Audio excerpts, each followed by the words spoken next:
Hey, Chad.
Like and subscribe, people.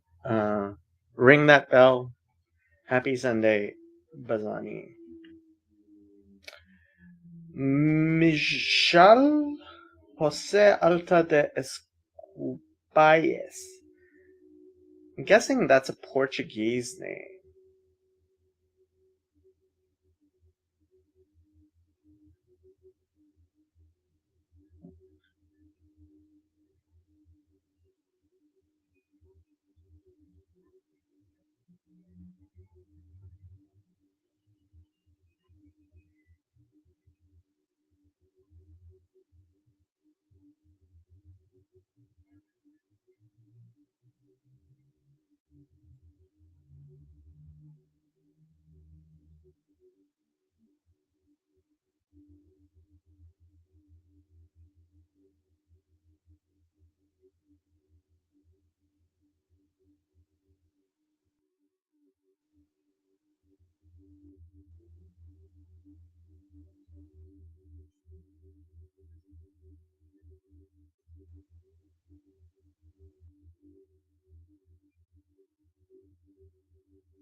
Mark. Hey Jacob, I had to hop in because I owe you an apology, and I wanted to make sure I got that in. You owe me an apology. I do. I didn't take seriously enough your thesis that there were bad actors out there, sort of poisoning the well at Bridges of Meaning, and it didn't really become clear to me that definitely, so the same pattern that played out on Awakening from the Meaning Crisis is playing out there too, and probably from the same bad actor even, but whatever, doesn't really matter. So I'm still in slight disagreement that it's some left wing Antifa sort of thing, but there are definitely people spreading vicious rumors and lies, and non-confrontational. We know this is true, even though we've never asked anybody about it or challenged the narrative. So I wanted to give you that apology, because I did not take that seriously enough, and now it's very clear to me that definitely happened to a degree that I didn't think possible. Bazani says, I feel completely oblivious to this drama. Well, this is how good relational aggression works. It's behind the scenes. And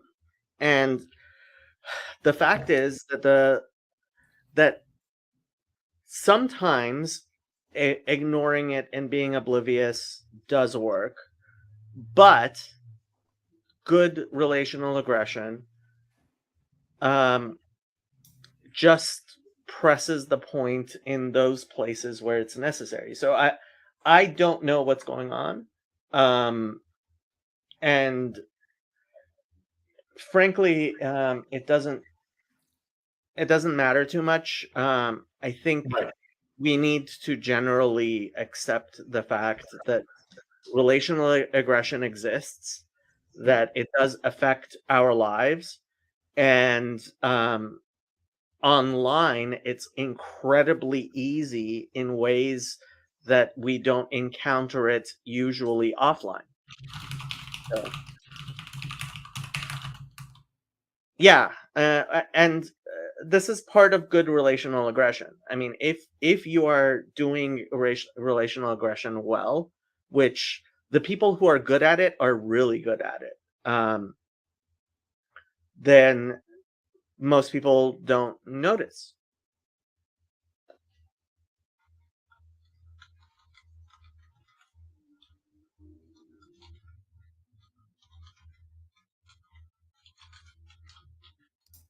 Yeah, and I think again, a lot of it was just some of this stuff happened on Awakening from the Meaning Crisis. Like there was a time when um, a bunch of people were like, "You and Manuel and Brett are all getting paid to be on Discord all day," and we were like, "We are? Like, where's this money coming from?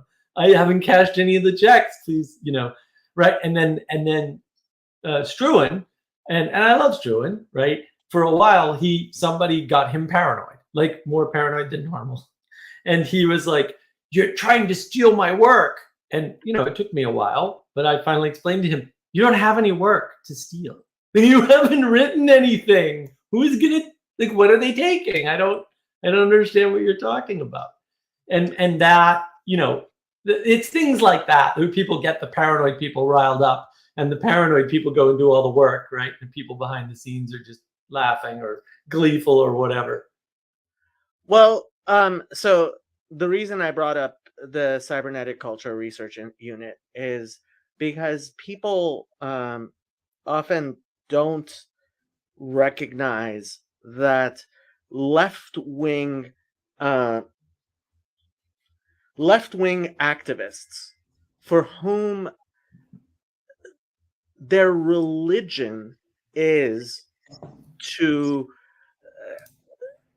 promote critical theory, and so there are not just thousands of such people, there are hundreds of thousands of people who for whom this is a religion, and as a religion they have in fact been for a very long time planning strategies, real strategies, not one-off individual human beings trying to figure things out by themselves, but having conferences, having um,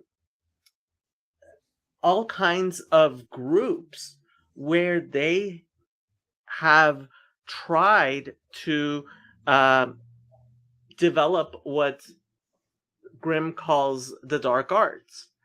And it's so the CCRU, Cybernetic Cultural Research Unit. I mean, I'll just read the brief on Wikipedia.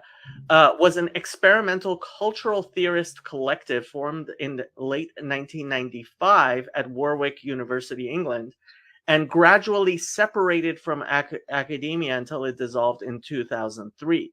It garnered a reputation for its idiosyncratic and surreal theory fiction, which incorporated cyberpunk and gothic horror, and its work has since had an online cult following related to the rise in popularity of accelerationism. Warwick University maintains that the CCRU was never a sanctioned academic project, with some faculty going so far as to assert that the CCRU has never existed. The CRU are strongly associated with their former leading members, Sadie Plant and Nick Land. And if you don't know who Nick Land is, he is very prominent in the neo-reactionary sphere. And as I've been trying to convince several people, the neo-reactionaries are in fact, I believe, a sabotage campaign by the wokerati against reasonable conservatism. And the fact that Nick Land is so prominent in it, and he very obviously came from the left. And the way I discovered CCRU was I was taking a look at people who are presenting at academic, woke academic conferences at UCLA, Berkeley, and MIT. And there was somebody who has a bachelor's degree, who's all sorts of like invited fellows at these universities with just a bachelor's degree. It's like, yeah, I was like, who is this guy and how did he end up like presenting? And the really weird part was he was a white man, right? Because this is the type of thing you usually see with affirmative action type things, trying to elevate, and I pay a lot of attention to people who get elevated, and you can't tell why suddenly this person is in the news. Think Greta Thunberg, right? She's a teenager. Why Comes is out of she nowhere. Yeah. Why do we know her name, right? Because there are people who have decided, oh, she will be a good person whose voice to elevate, right? And when you're paying attention to these things and you're seriously paying attention to what's going on, you realize, oh, yeah, there's something real going on. And at the same time, you realize, I hope, that there is a very real campaign to keep the reasonable right, or even and actually even more so the reasonable left, to suppress them. And so Paul VanderKlay is the perfect target, is the type of person you have to keep small if you want to maintain the woke agenda and the political duopoly. And well, and I think it's important too to and now I've got thoughts for a video, right? How do you know whether or not someone else is being manipulated, and then maybe how can you apply those rules to yourself? I think one way to know is, and I've used this before. Can you answer simple question, right? Like if I ask you a simple question in good faith, like look, I'm legitimately asking who said Paul should do something and what they said he should do. Why? Because I want to know what signal is being sent by whom, what specific signal that gave you that impression, so that it can be dealt with. Now it could be that somebody made a mistake, right? And they actually thought they weren't telling Paul VanderKlay to do something, but they actually did, right? In which case, not telling them that happened and pointing them to it means it's going to happen again for sure, right? Because they don't know what mistake they made. They're going to keep making it. But if you can't do that, then there's some chance that it didn't happen. And that the reason why you think it did happen has nothing to do with anything that anyone can change except you. And so that's a problem, right? Because that's effectively what, a very mild form of brainwashing is, right? You've been convinced that something happened outside of your own mind that no one else can validate or verify. because it seemingly didn't happen outside your own mind. And it's awkward too, because, to some extent, I know these movements exist. So a lot of people don't know this, but, if you read things like the Anarchist Cookbook, you can read these things. And some of the other stuff. And those people in the 60s and 70s were already using those tactics from the CIA that were leaked from the CIA and the military, right, to make sure that nuclear power wasn't going to be a thing in the US. They started that in the 70s. Actually, they wrote it down. Here's what we're doing. Here's how we're going. Literally, the playbook actually written down by the people who did some of the work. And another one of the tricks is what you pointed out. You don't go and start making these things. You find some girl like Greta Thunberg to do it for you, right? So that you're hidden behind all of that. That's another good indication. Where did this person come from? Did they work their way through this? Have they been doing this for years? Is this just a message that's been in the ether and then they're the ones that have been saying it over and over again? Or did they come out of literally nowhere and get elevated with no work, right? And that's another indication of manipulation. I actually got an opportunity to talk to Rick Grinnell at who was Trump's acting director of national intelligence at one of the Republican things here in Los Angeles. And I asked him about why Trump didn't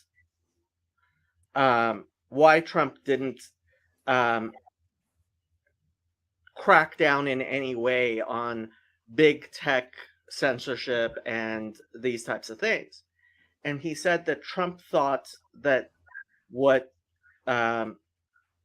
they were doing was in fact helping him by showing antagonism. And I was like, but doesn't he notice the all of the ways they're doing it that it isn't just about his account, right? Because you don't need, all you need to do, and this is really what Google does really well, is you need to find people who are saying the types of things you like and amplify their voice, right? And it's very easy for Google to do that. And one of the ways in which Google deliberately, and we have it was reported and it was entered into congressional testimony that Google was deliberately on election day reminding Democrats to vote and not Republicans to vote. Right. Yeah. And it's like, hello, like they were deliberate, and they were only doing this in those counties where it mattered. Like they weren't doing this in California, right? They were doing it. Yeah, no point. They were targeting it. Yeah. Well, all efforts have to be targeted. Well, and I think it's worth it, to understand these things. Is somebody acting out of anger and resentment? Like, do they sound angry and resentful, right? Or are they making a coherent point? Because those two are antithetical. Either you're emotional or you're coherent. You're not going to be both. And there's a time and a place to be, purely emotional, for sure. But and pure emotional signals are very useful signals, right? But if you can't be rational about it, maybe your point isn't rational. Now, maybe that doesn't matter, but maybe it does, because maybe you've been fooled into believing something irrational and impossible, and you're reacting on that instead of reacting on something that, again, is intersubjectively, see my video on navigating patterns about science, intersubjectively true, right? That can be validated by another human being and not just validated in your own head by yourself, especially a human being that isn't familiar or doesn't agree with you normally or something like that.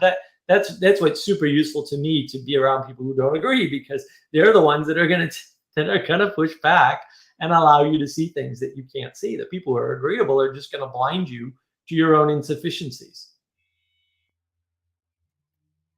And that's another strategy, right?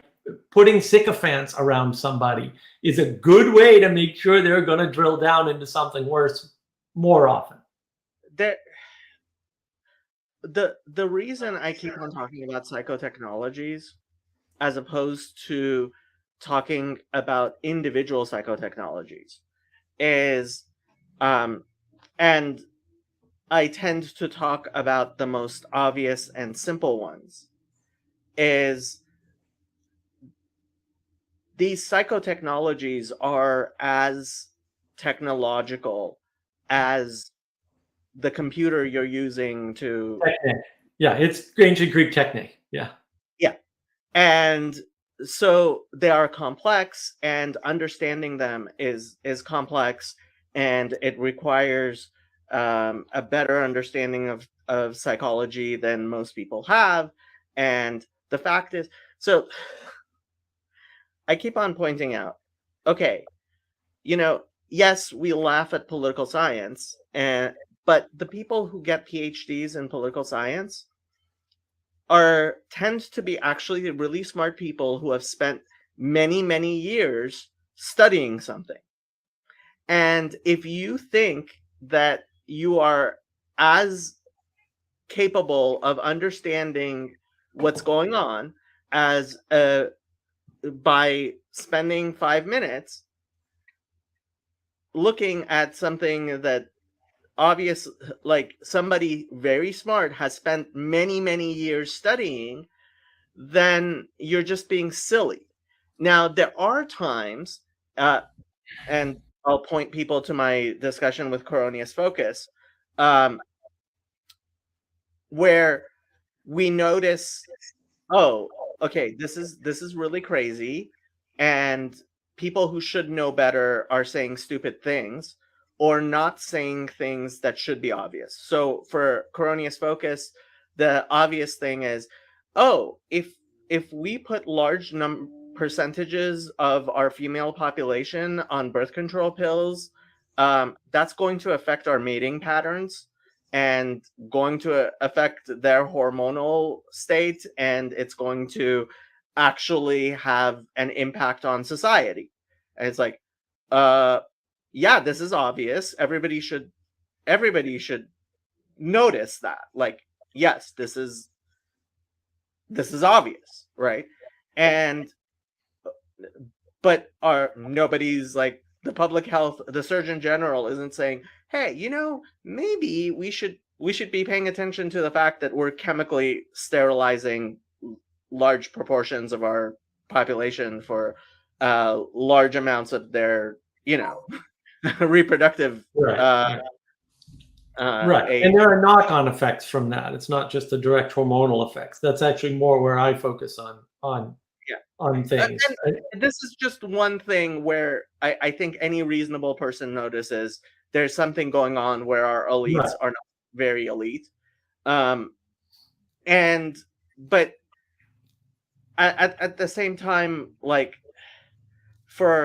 it seems to me way too many people discount how much the people who spend years and years and years getting PhDs of communications, like Yoel Roth did at UPenn, are actually sophisticated actors, very, very sophisticated actors.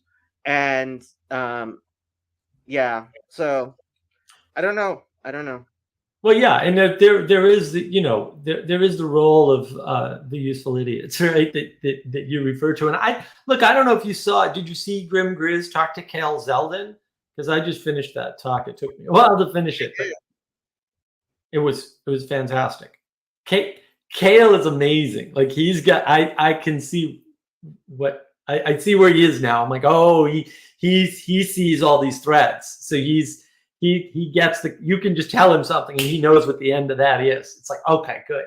Because we need more people like that who sort of understand the bad side of things. And that talk was really, really good.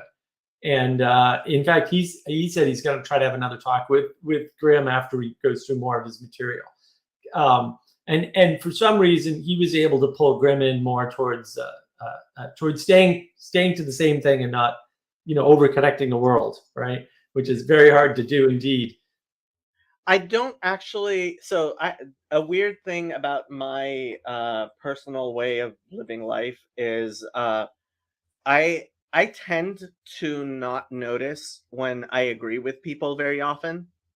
Like, and so it doesn't stand like that discussion didn't stand out to me, but I already thought Kale Zeldin and Grimm are smart people, and nothing stood out as anything that seemed new to me. So it didn't actually stick out in my mind. Like, what precisely did they discuss that you thought was important? Well, the connections that they're seeing, right? Because the thing that people like about Grimm is sometimes he'll, in his shotgun approach, will hit on one particular thing that everybody knows. Oh yeah, that's definitely a better way to think about the world, right? And then he'll connect it to 17 things that have nothing to do, right? And he'll say, and therefore, lizard people or whatever conspiracy he's on about at that point. So to me, the flow of the conversation was very much Kale finding these connections that Grimm was making and showing him, we'll say, the proper set of no, the chain of causality is this, right? And here's what it affects, and here's why it's important, which is something Grimm can't do. He can see the nexus points, but he can't really understand the causal connections and understand the impact. So he misreads almost all of that pretty reliably. Actually, it's sort of impressive to get it wrong that often. And that's not uncommon. That's not uncommon. Okay, I have to say, I actually think you make that mistake more than Grimm does.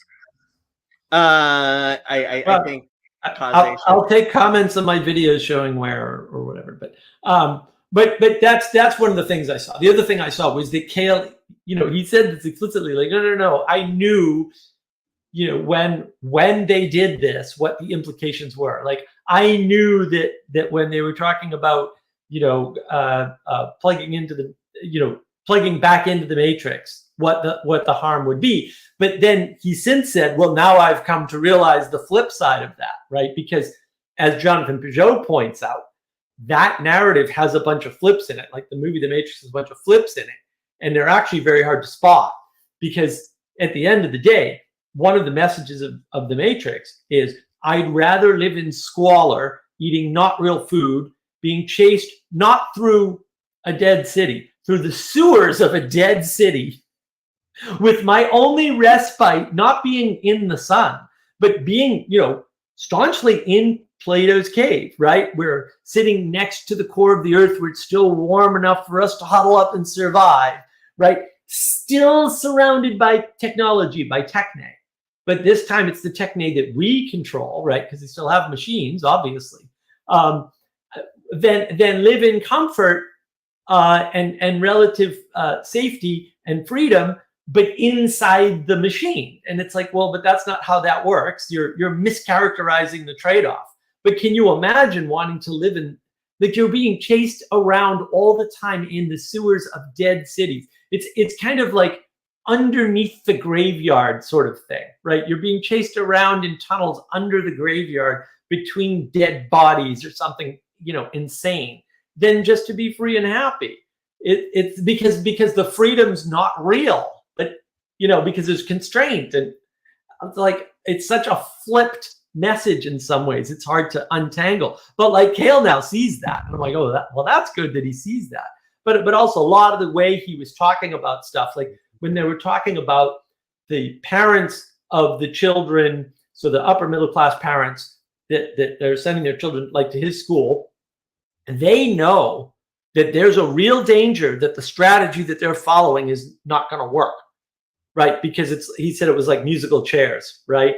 Like, somebody in that system is not going to get the good job, and they're not going to go to Ivy League schools, but maybe one tier down.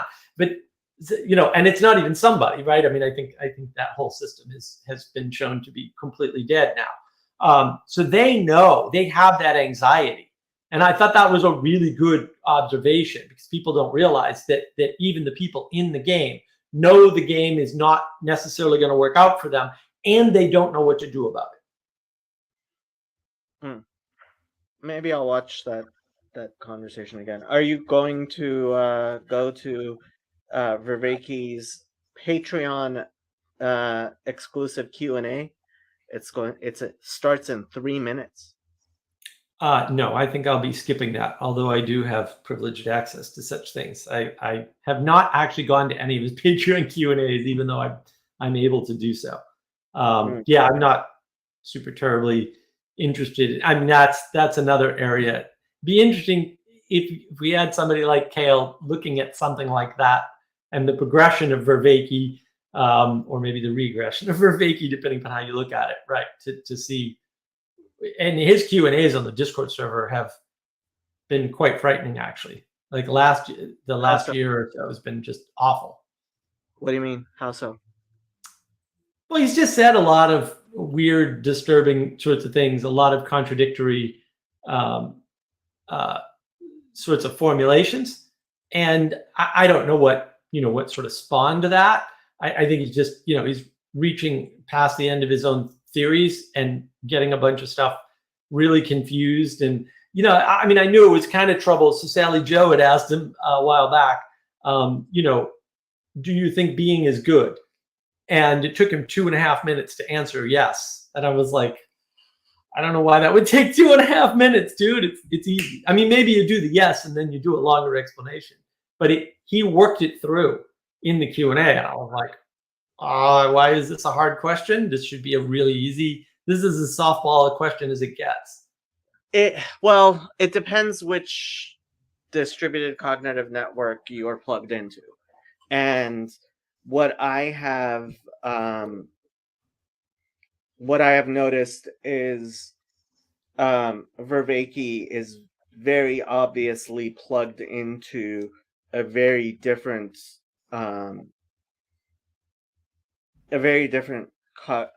cognitive network than. Yeah. I mean, he's in academia at University of Toronto. I think that's another reason. So, for example, why does he call himself a non-theist as opposed to a classical theist? If he was in an environment where it was acceptable to be a theist, as opposed to where, if he were to be identified as a theist, he's going to become suspect. And so the only places where I have found problems with Vervaeke personally is where I think he's being influenced by his distributed cognitive network, which is the mainstream narrative. And I wouldn't identify it that way, Jacob. I think he was doing much better when his cognitive network was just the university, and then he hooked up with a bunch of people like Guy Sengstock and, quite honestly, Jordan Hall is a mystic, right? A bunch of these mystics, and since that, the way he talks about stuff has really changed. I haven't been following. So Jordan Hall.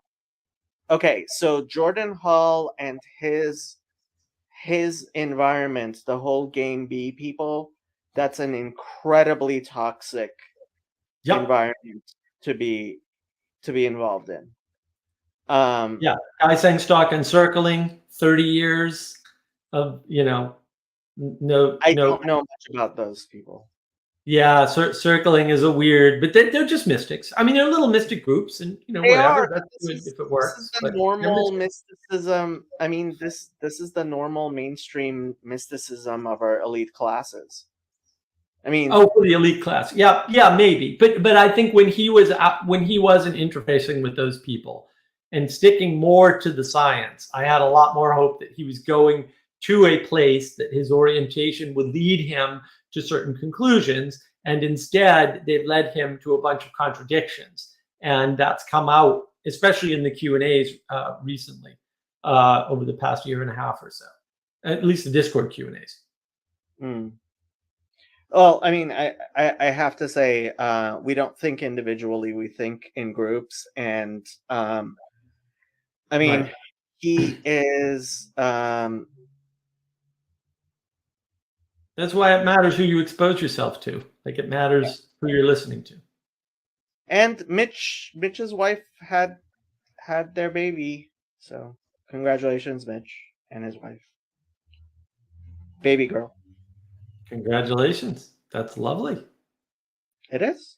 Um, I I have actually been so as we're trying to formulate what exactly the mission of whatever we create will be is, um, it's become very pronatal, which I'm all good with. So yeah, yeah, yeah. I Vervaeke is,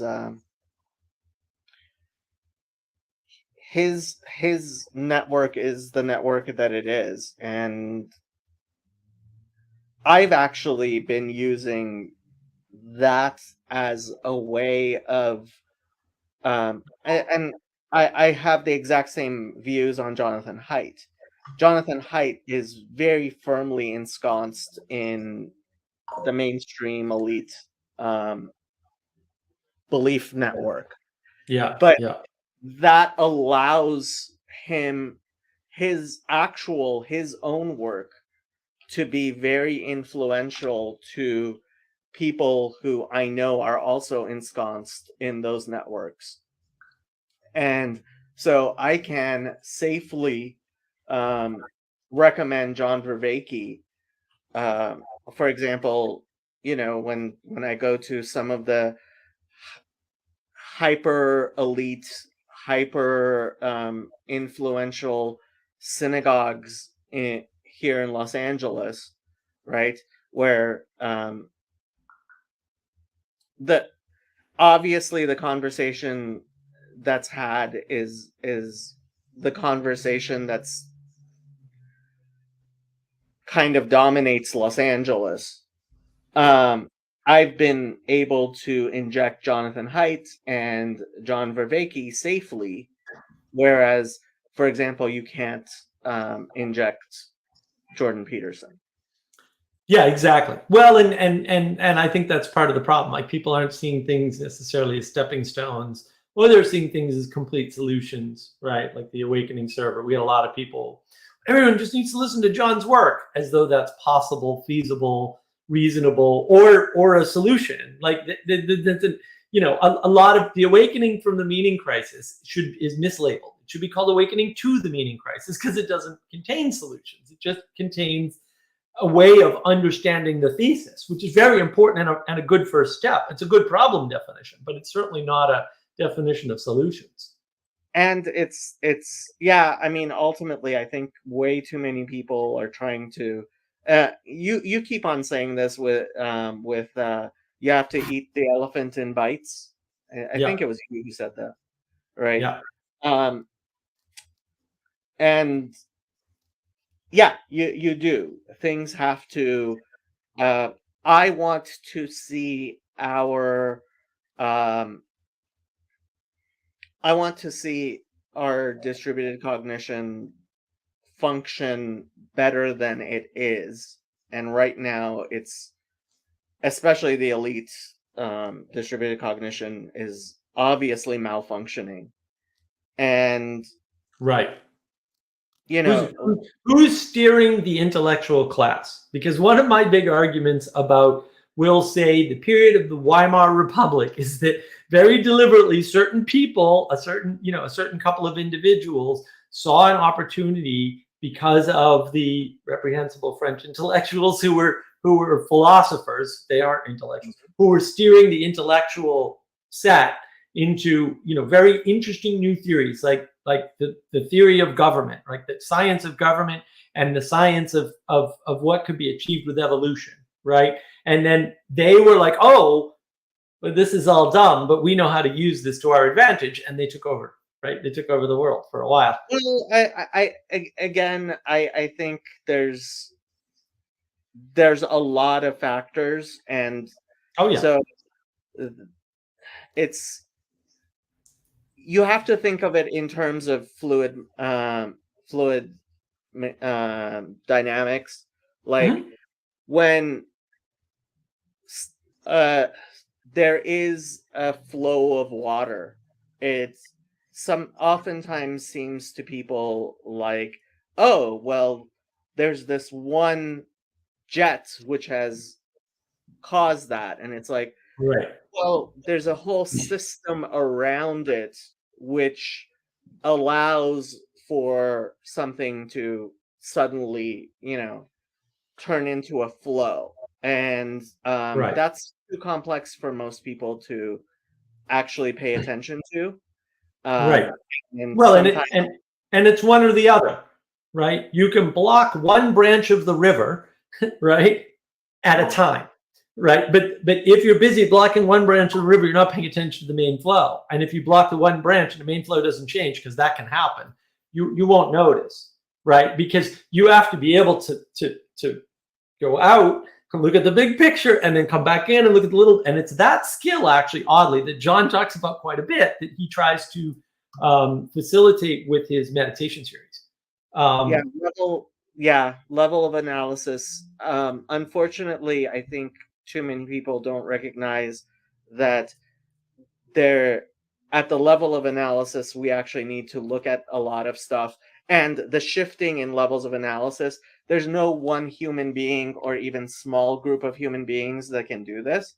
When I talk about the body, um, Michael Sartori becomes a little bit unhappy because he he doesn't understand First Corinthians 12 the way I do, which is the right hand doesn't know what the left hand is doing. Doing right. And he becomes uncomfortable with that idea. And it's like, no, no, no, no, no. Actually, like, if you're constantly trying to make sure that the left hand and the right hand both know what they're doing, there's there are things that, so if you want to pat your head while rubbing your tummy, right? You have to automate one and then pay attention to the other, The right? other. Right. You Right. can't think about both at the same time, Right, right? right. So they don't like limitation, and they don't like to think the world isn't rational and controllable, right? And that's how you get into conspiracy theories. You assume the world is rational, that people are competent, and that there's a high degree of control in their activity. And if you assume those three things, then everything that happens has very discrete, easy to understand reasons, and that they're going towards a specific purpose, and that the people steering them that way actually know that purpose. And that can't possibly be true. Just mathematically, if you model it mathematically, you'd see it pretty quick. Or if you do what Dawkins did, to be fair to Dawkins, because he did do one intelligent thing, he just misread all the data. If you actually run evolution on a computer, which you can do, I did it back when I was a kid. Like you discover all kinds of interesting things about the nature of reality, and you're like, oh wow, well that's fascinating. And then from that you can build a real basis for understanding how the collective thing can come together without being intelligible at the layer of your cognition. Sartori is a guitar player. I know nothing about playing the guitar, but I can imagine that there is some level of your like paying attention only to what one hand is doing at a time that I don't know.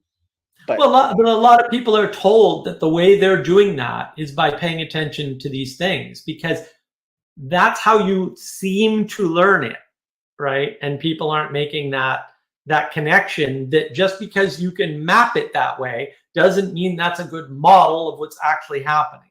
But the map is still useful, and that's where people tend to get confused, is in the wow, useful. I would have never recognized that picture of Manuel. I only vaguely recognize it. Well, apparently he's having problems connecting. Bummer.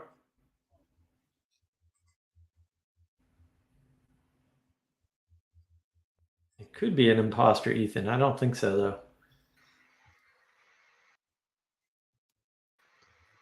Huh? This thing is so strange. Okay. Sounds like Manuel. Really? It sounds like Manuel. Yeah, it's hard to fake that. Dutch arrogance is not easy to fake unless you're Dutch. I'm not even there yet. Like, you guys are moving way too quick.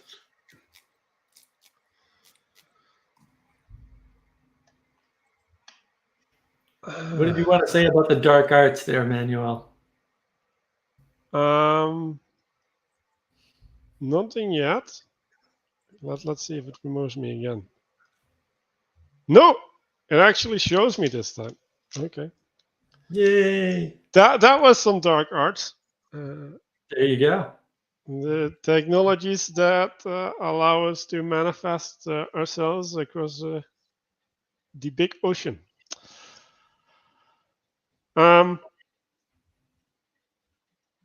Well, yeah, like I think the dark arts have something to do with imposition, right? The imposition of oneself upon others, I think, mainly. And that's what we're trying to do sometimes, right? Is impose our vision on other people and say, no, this is the way it really is. Yeah, Maybe. and there is an imposition which would be backed by God, right? Like, which would be correct. But then the authority is not from you, right? So I think I was talking with Mark about authority actually earlier today, right? And that authority is something that's granted to you by something that is above you or below you or working through you. Like, that was at least the conclusion that I came to. So yeah, maybe we can get the Jewish perspective on that. I mean, yeah, that's true. Authority is something. I mean, yeah, this actually goes to the whole Messiah thing. I think part of what makes Christianity idolatry is this idea of a single Messiah, right? What does it mean to be anointed? And to have this idea of so Phlebas was saying that he was listening in church at and they were talking about John, and all he could think of was the two messiahs thing, because I keep on talking about the two messiahs, and at least the academic history is pretty much convinced that the people were waiting for at least two different messiahs. And frankly, I think part of the problem with Christianity is the single hierarchy, the single authority, this idea of one anointed, right? And that it doesn't work. It's really bad. And so yeah, that's my perspective on authority. I think anytime you have just one authority becomes an idol, that's a problem.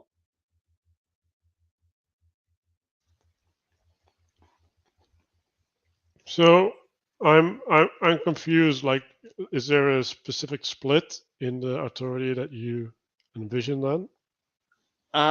Well, there are always lots of splits, but with Christianity, there's always this idea of Jesus as the perfect story, right? So Pajot constantly talks about Jesus is the perfect story, and it's like, no, actually, you have Moses, and then you have David, and then you have Joseph, right? And you have Jacob and Abraham, and these are all different stories, and they're in some sense mutually exclusive stories, right? And with Moses and Aaron, right? You have Moses and you have Aaron, and Christians oftentimes want to blend everything into one. And honestly, this is what the book of Hebrews does, right? It talks about how Jesus is everything. He's the priest, and he's the sacrifice, and he's everything all at once, and he's the king, and he's right. And that itself is a huge problem with authority, and you see it anytime, for example, when you have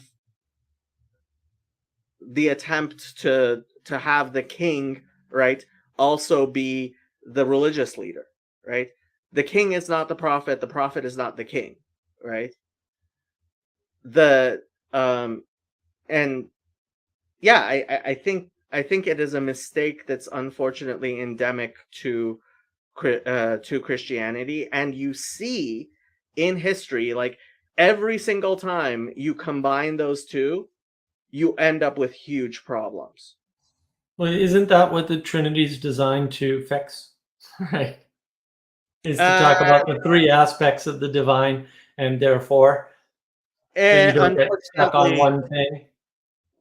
Unfortunately, at the very least, with the egalitarian Trinity, what you end up with is a lot of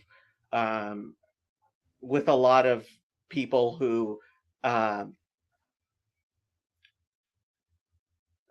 just end up with some form of modalism or thing. Yeah, sure. Look, it's not a perfect solution, and isn't there a distinction between the Messiah and the ideal exemplar? Because that I think is one of the In things. Christianity? No, I think Christianity is making that distinction, and that distinction is not in between the exemplar and the Messiah. Yeah, because Jesus is supposed to be the perfect human, basically, while not being merely human or something, right? So where is that distinction between Messiah and exemplar? Is a Messiah supposed to be the perfect human? That's what Christianity says. That's No, not what I understand the confusion in Christianity, but is that in Judaism? Is the Messiah? No. That's what I thought. Okay, so yeah. I wonder if the confusion isn't caused by the lack of understanding that transition between mere Messiah and the perfect human exemplar or something. Right. The Christian Messiah is God, and the Jewish Messiah is not, and that's why Christianity is idolatry. I mean, I thought you were trying to steel man the Christian position, which I tried to do. But Bazzani says, who in rabbinic Judaism is greater than Moses? And Chezi gave half a good answer, which is no one, Baz. Moses was the greatest of prophets. That was his role as a prophet, right? And so no one's greater than Moses in prophecy, but there are other people who are greater in other things. And this is the precise problem that we're pointing at, is Pajot's constant insistence that there is one perfect story. He keeps on talking about how the life of Jesus is the perfect story. And Navi, like Moses, yes. But as the Alter Rebbe explains in Tanya, and that the Arizal, when he said that Moses could only understand up to Netzach, right, is because it was based on his level of prophecy, right? So you have to understand, Moses is not perfect. Moses was the best he could be, but that's it.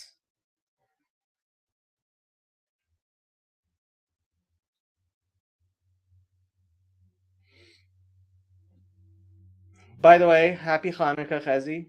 It is Hanukkah already, I believe, in Israel. and apparently where Manuel is, because it's dark. At least the darkness isn't within me. Oh. Well, Jewish holidays start at sunset, so.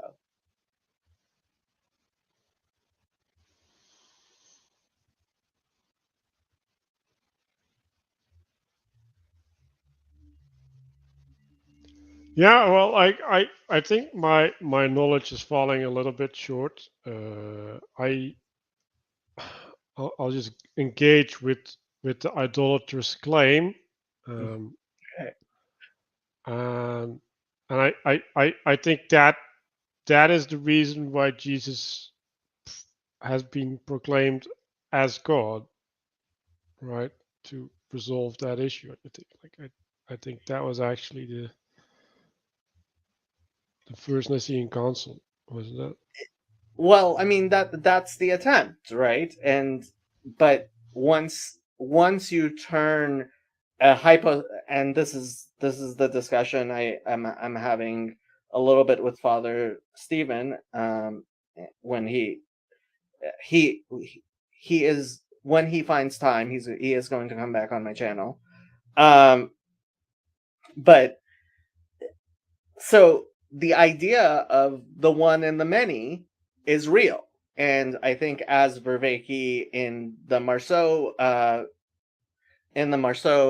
thing pointed out, Christians have been trying to shoehorn the one and the many into the Trinity somehow, and they've been trying to resolve the problem that is caused by this absolute focus on Jesus in many different ways, which includes the idea that Jesus is God, and then it doesn't become idolatry. I don't think that solves the problem, because that makes God into something incarnate and finite, which is still, if you make an idol of, that is what the sin of the golden calf was. It was saying, Elokecha Israel, this is your God, Israel,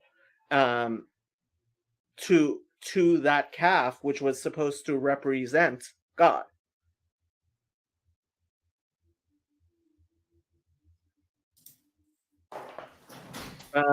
Red Trek says, I don't have a problem with Pajot in that way, because I do think the purpose of the Gospels is to subsume as much as possible. Of course, from outside Christianity, it looks tenuous. I mean, again, the life of Jesus is one human life, as opposed to the many different lives in the Hebrew Bible. And if you're focusing again on just one person, it's a problem. Pajot also talks about fractals. The book of Hebrews is about typology and preeminence. It does not negate other instantiations of the patterns in question. I'm not sure how that addresses what I was saying. If somebody wants to come and defend the idolatry of Christianity on the channel, you're welcome to. I like that you don't ever frame anything to tilt it in a particular direction, Jacob. That's very helpful. Look, I mean, Jesus also defeats death, which is not just about one person. So, like, there's a bunch of things he does that is about saving the world, as well as exemplifying the pattern for all future persons. So, I that those things are not idolatrous. I have no problem with Jesus being a Messiah. I have a lot of problems with Jesus being the Messiah. I have no problem with Jesus being a son of God. I have lots of problems with him being monogenes, or monogenes, I believe is the correct way of saying it. The only begotten Son of God. Well, I think the begotten modifier is important, and I think the confusion is around Messiah. because again, I think that Christianity is making a clear mistake, in my opinion, about talking about the Messiah, right? But when in fact he should be the exemplar, right, and not just a Messiah, right? Which is the distinction I think you're pointing to. I'm not sure. I mean, I'm not sure I comprehend what you're saying. There can, in my theology, there cannot be just one exemplar. Okay, That's- well, that's a different issue. That's a different issue. But because I'm isn't thinking- he supposed to come back, right? So like the story isn't finished. So like, isn't that Right. invalid criticism at that point?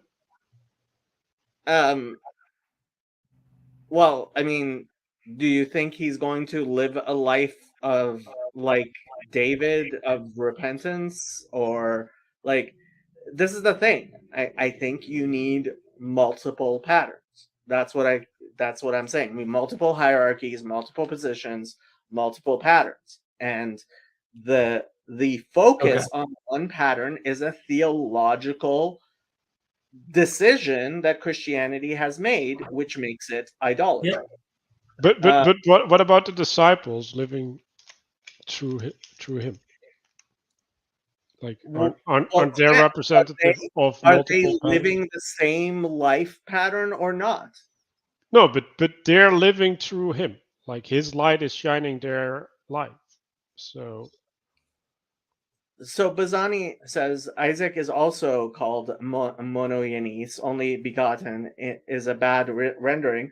Okay, I mean, this is the thing. Like, when I talk to Father Stephen, I often have to point out, okay, yes, I like this way you're trying to explain it much better. Now go convince the 2 billion Christians who disagree with you. Right. No. But implementation aside, right? We could make the same argument for any religion. You know, there's a bunch of Jews not Jewing correctly, and there's a bunch of Muslims not Musliming correctly, and there's a bunch of Christians not Christianing correctly. Mark, no, that's not the thing. When something is the preeminent theology that's motivating all the churches all these Christians belong to, there's a difference between saying, yeah, Catholics don't understand their own theology very well and they don't follow it very well, and saying, no, the theology of the Catholic Church is wrong. And that when people defend the Trinity to me in these ways, right? First of all, I'm not perfectly happy with the way they end up anyway. But you know, what I will say is, yes, the monarchical Trinity is much better than the egalitarian Trinity, and I am really happy that Father Eric, for example, both believes the monarchical Trinity makes more sense in a Catholic point of view, and that it is not heretical within Catholicism, but it very obviously is not what the Catholic Church itself teaches, and that's not a matter of like Catholics not Catholicing well. That's what Catholicism teaches. But not everyone's at the same level, right? And I think that's really so. If you talk to Jesuits, for example, which I've done, then everything changes because their understanding of the Catholic teachings is actually different, and they're like, well, we know why they do this. And they're not wrong to do this because they also understand our point of view, and they recognize that not everybody can have the Jesuit point of view on the Christian theology. It's not possible because not everybody's smart enough, right? And so they're like, you have to meet people where they're at and give them the tools that you give them. And I think that's literally what the actual issue is. It's a hierarchy, and so not everybody is going to have an equal flattened understanding of the theology in the way that is optimal, and that there's always going to be that friction between what they can understand and what they need to understand and what they're embodying. Well, this goes back to what we were talking about with Haidt and Vervaeke, for example, which is why when I talk to Christians, as opposed to trying to get them to abandon the Trinity completely, I try to advocate for the monarchical trinity, because it's moving people towards what you think is in fact the right answer, even if it's not perfectly what you would want. Mm-hmm. Yeah, no, I think that's the right attitude. But throwing all the babies out with the single bathwater that isn't actually the only water is a problem. And I think and because there is hierarchy and people fit in hierarchy for a reason. Like, look, some people, are only good for certain things and they'll never understand anything beyond that one thing. That happens. And that's rare, but it happens. And you have to account for them with your theology. And that means they're not going to understand the theology the way somebody who's capable of tracking many things is going to understand the theology. And I see no problem with that because there's broken implementation all the way down and all the way up in a hierarchy. Okay, now I'm going to have to say, you guys have been streaming a lot on my channel, which you're welcome to do up to a point, but not going to make this the Mark and Manuel channel. So, fair enough. Yeah. Alrighty, sir. Well, I'm glad I caught you because I did want to give you some credit for the bet manipulators in the snakes in the pit, snakes in the garden. I may be overly cautious, but yeah. No, you were more correct about that than I thought. And yeah, turning the garden into a pit of vipers seems to have happened, unfortunately.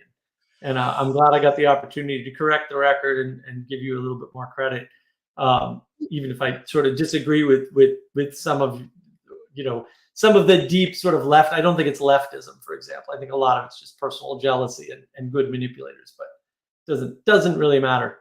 That it could be both. So there's a reason I left. There's a reason I left the Discord. So yeah. All right. See ya. Later, guys.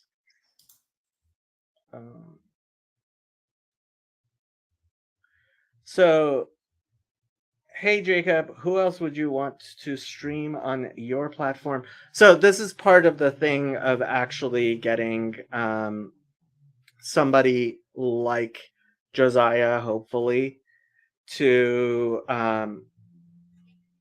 be the bad guy and the person making the decisions and more representative of the community in general. I'm going to continue having my channel. My channel is going to be my channel. And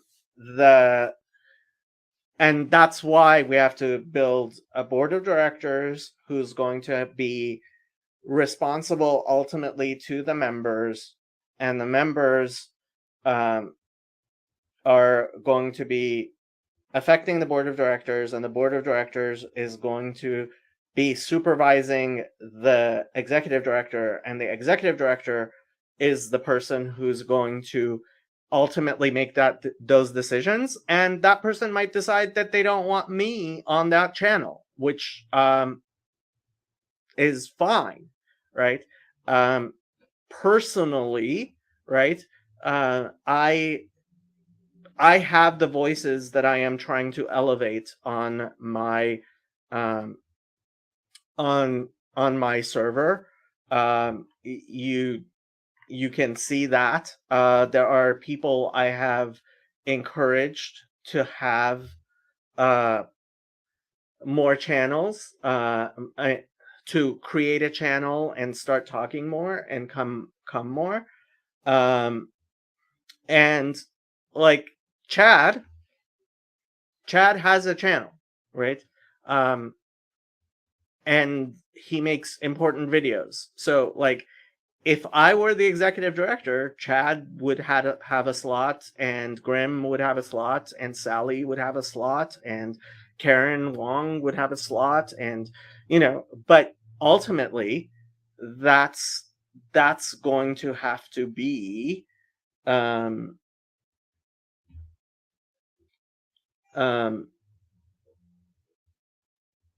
oh, well, okay. So we talked about this at length earlier.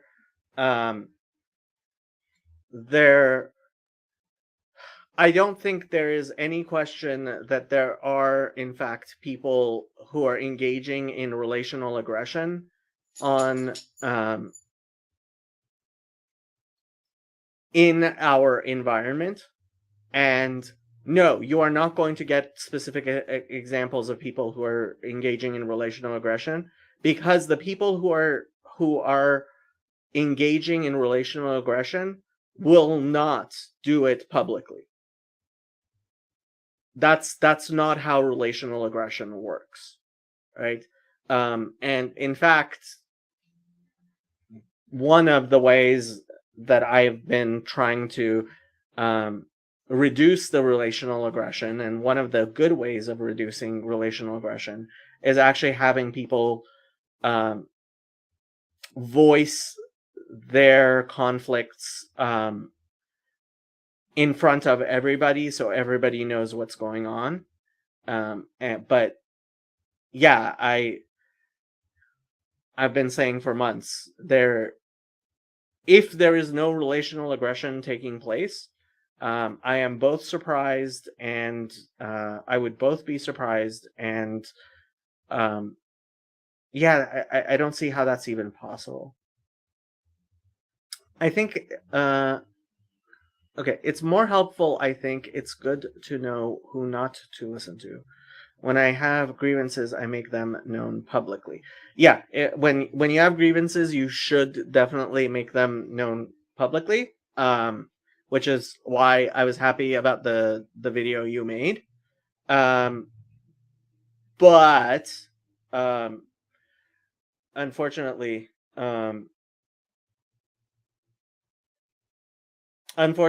that's not going to bring out necessarily the people who are engaging in relational aggression. And yes, I am going to continue saying relational aggression until everybody is sick of me talking about it.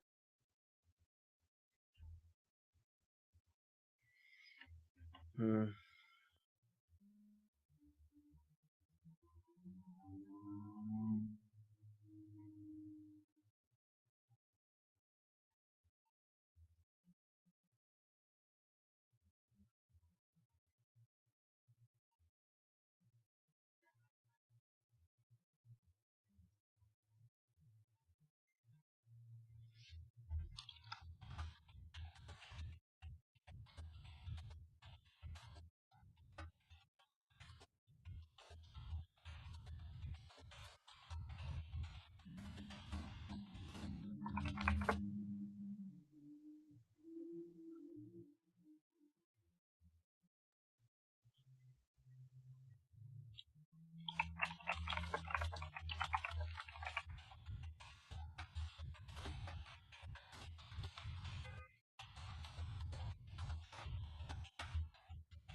Inspiration's good.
I think you will have to be the board director.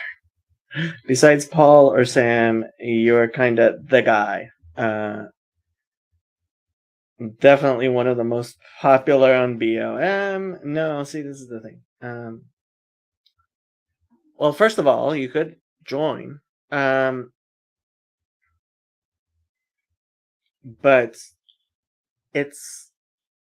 that's the thing about having an institution.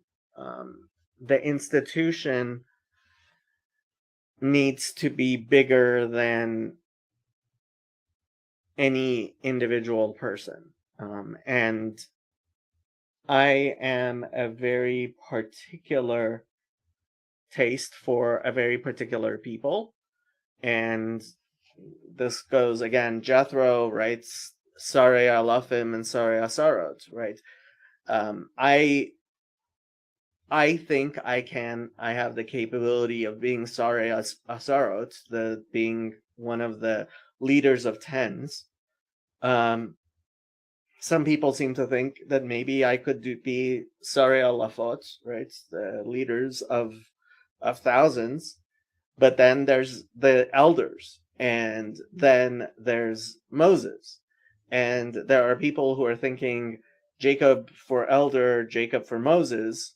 And it's like, I don't think Jacob could do elder. Jacob definitely cannot do Moses, right? And this was Moses's prayer about Joshua, right? Elokei haruchot, right? He that you need to have somebody who is qualified for that level of leadership, which is a very different type of leadership than being leader of tens or thousands. Yeah. Levels and levels of hierarchy. I once did the math here. So if you set the Dunbar number at 300, how many levels of hierarchy do you need in order to get to 8 billion, right? So 300 to the power of 5 is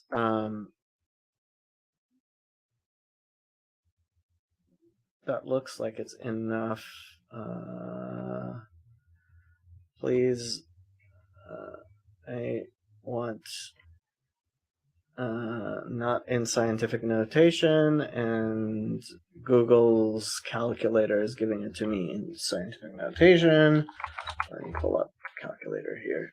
So 300 to the power of 5. Oh, that's not working either.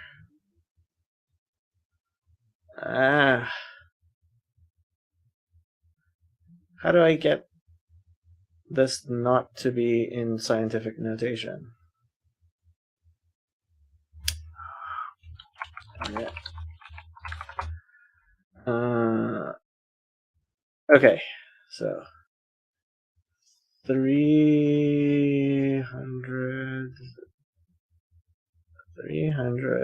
xy 5 is, yeah, 300 to the power of 5 definitely does it. 300 to the power of 4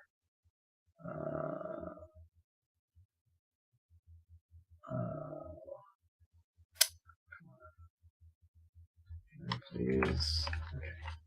300 to the power of 4 is, that's 800 and sorry, it's 8 trillion. Yeah, that's, so if the Dunbar number is 300, then with 300 to the power of 3, you can do 27 million. So you have to do 300 to the power of 4. So you need at least 4 levels of hierarchy if the Dunbar number is 300.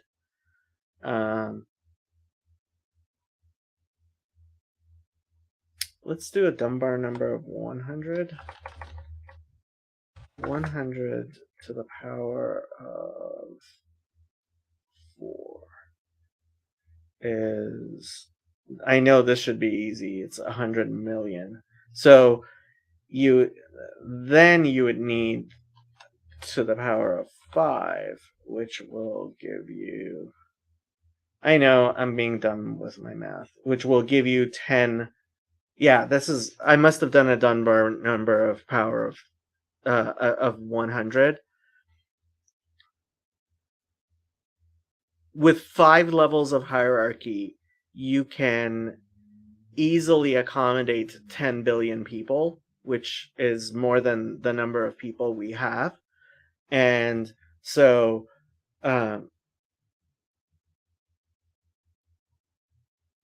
Pope, Cardinal, Archbishop, Bishop, Priest, that's more than enough. So I guess you could just do pope, archbishop, bishop, priest, and that should give you enough people to enough levels of hierarchy to accommodate all of the world's population.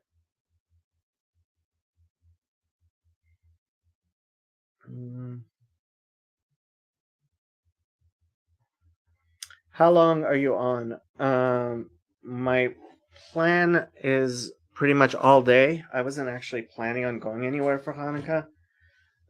My sister didn't invite me over, even though I kind of expected that she would. I'm not sure. She must be going somewhere. Or she may be out of town. She never tells me when she leaves town.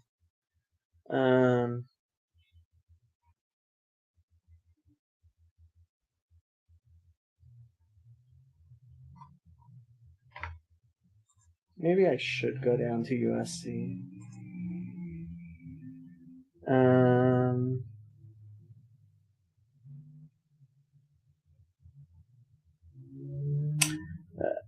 Rabbi Wagner is in Florida anyway, so.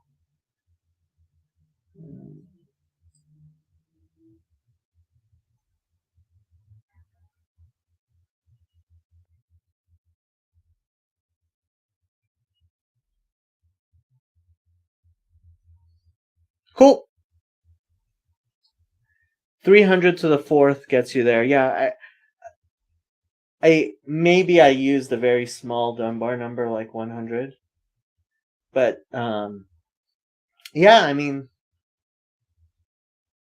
with 4 or 5 levels of hierarchy, you should be good no matter, I mean, you should be good. Which honestly should make you wonder about the how many levels of hierarchy we do end up with. For example, in the in the military, I think we have too many levels of hierarchy. Why we do is kind of surprising and strange.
Art.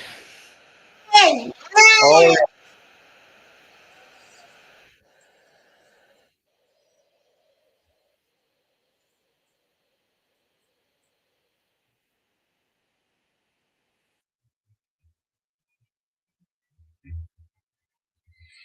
hierarchies in the military are about career progression and less to do with command and control. Okay. I don't know much about it.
Hello, Rabbi Malot. Happy Hanukkah soon.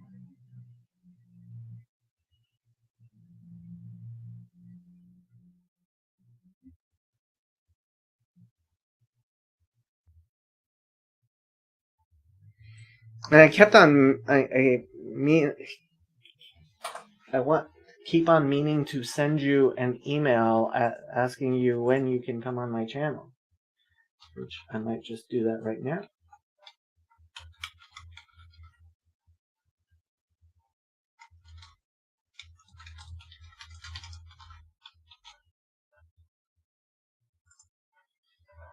There, I sent you an email. So whenever you can come, you are welcome.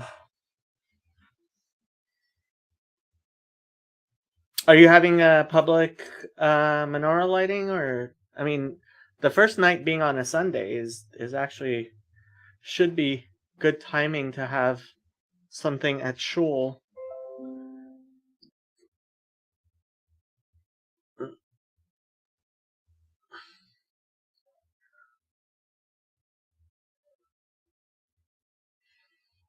I wonder if everybody's going to the Beverly Hills Hanukkah lighting. There's probably one. Beverly Hills Hanukkah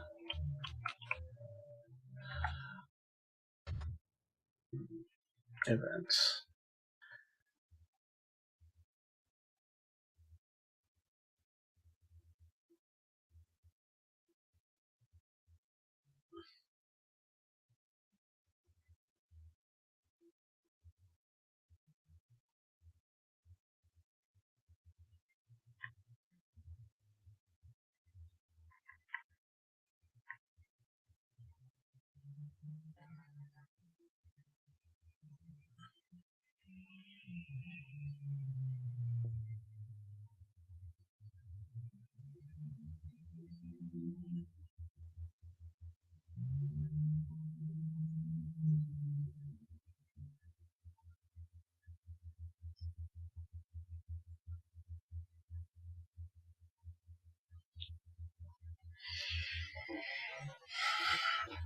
Jem is having something. That's Rabbi Lillian's on in Beverly Hills.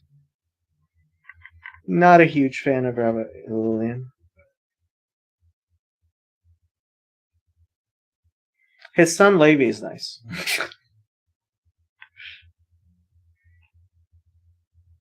No, Rabbi Lillian's nice. It's just I have to be critical of everyone, so that's just how it works.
There's something in Encino from 5 to 7.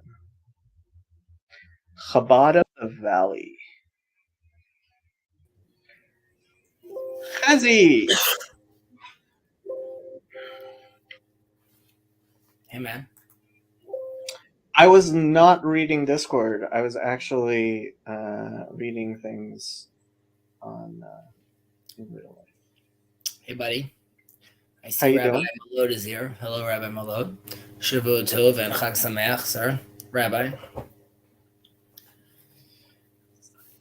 We're actually- we played in shul all nights, but I'm not sure when the community Hanukkah party is. Probably next. On Nittel, you're going to have something on Nittel. So, I was discussing with Jacob, with Yosef, we're going to do this Exodus series. You are Oive. Okay. So he did chapter 1 and 4 already. I'm wrapping up chapter 2 and 3, but I've gone down the rabbit hole of like the burning bush. I'm like, this is too much. I can't. So there's like 10 pages of notes I need to bring down to have like a little stream, but I'm excited. If you're doing a Jewish thing, like it's just so overwhelming to Christians, I think. So I'm trying to take that into consideration, and I'm working off like some of like a lot of the symbolism that Jonathan Peugeot talks about. I want to mention like, yeah, this is the Arizal, this is the Zohar, this like, show where like we have these things come up as well. And I'm keeping that in mind, like who the audience we're talking to, but generally speaking, which I think you're in agreement with, we just thought that Prager, I don't know if Prager should be the representative. I would have, if Rabbi Breitowitz had been at that table, oh my God. It would have been a completely different. I haven't even, I didn't even watch the third thing. So, yeah, no, Rabbi Breitowitz would have just blown all of them to bits. I unfortunately feel like many rabbis could do that. Like there's just like a lot of it's a Protestant Bible study. Like it's like watching a pickup game at your local basketball court, and then comparing it to watching an NBA game. It's like, what are you even talking about? It's So there's no. I think Peugeot is the most impressive. Okay. I mean, I don't mean most impressive in general. I just said like within that round table, I find him being like, Fine within that round table, and the funny thing is that's because he's actually gone into a lot of the older stuff. yeah. And if you had Pajot there with a Catholic, like I'm guessing he invited Bishop Barron, but like somebody who actually knows like thousands of years, hopefully, of Catholic. I don't know if they're.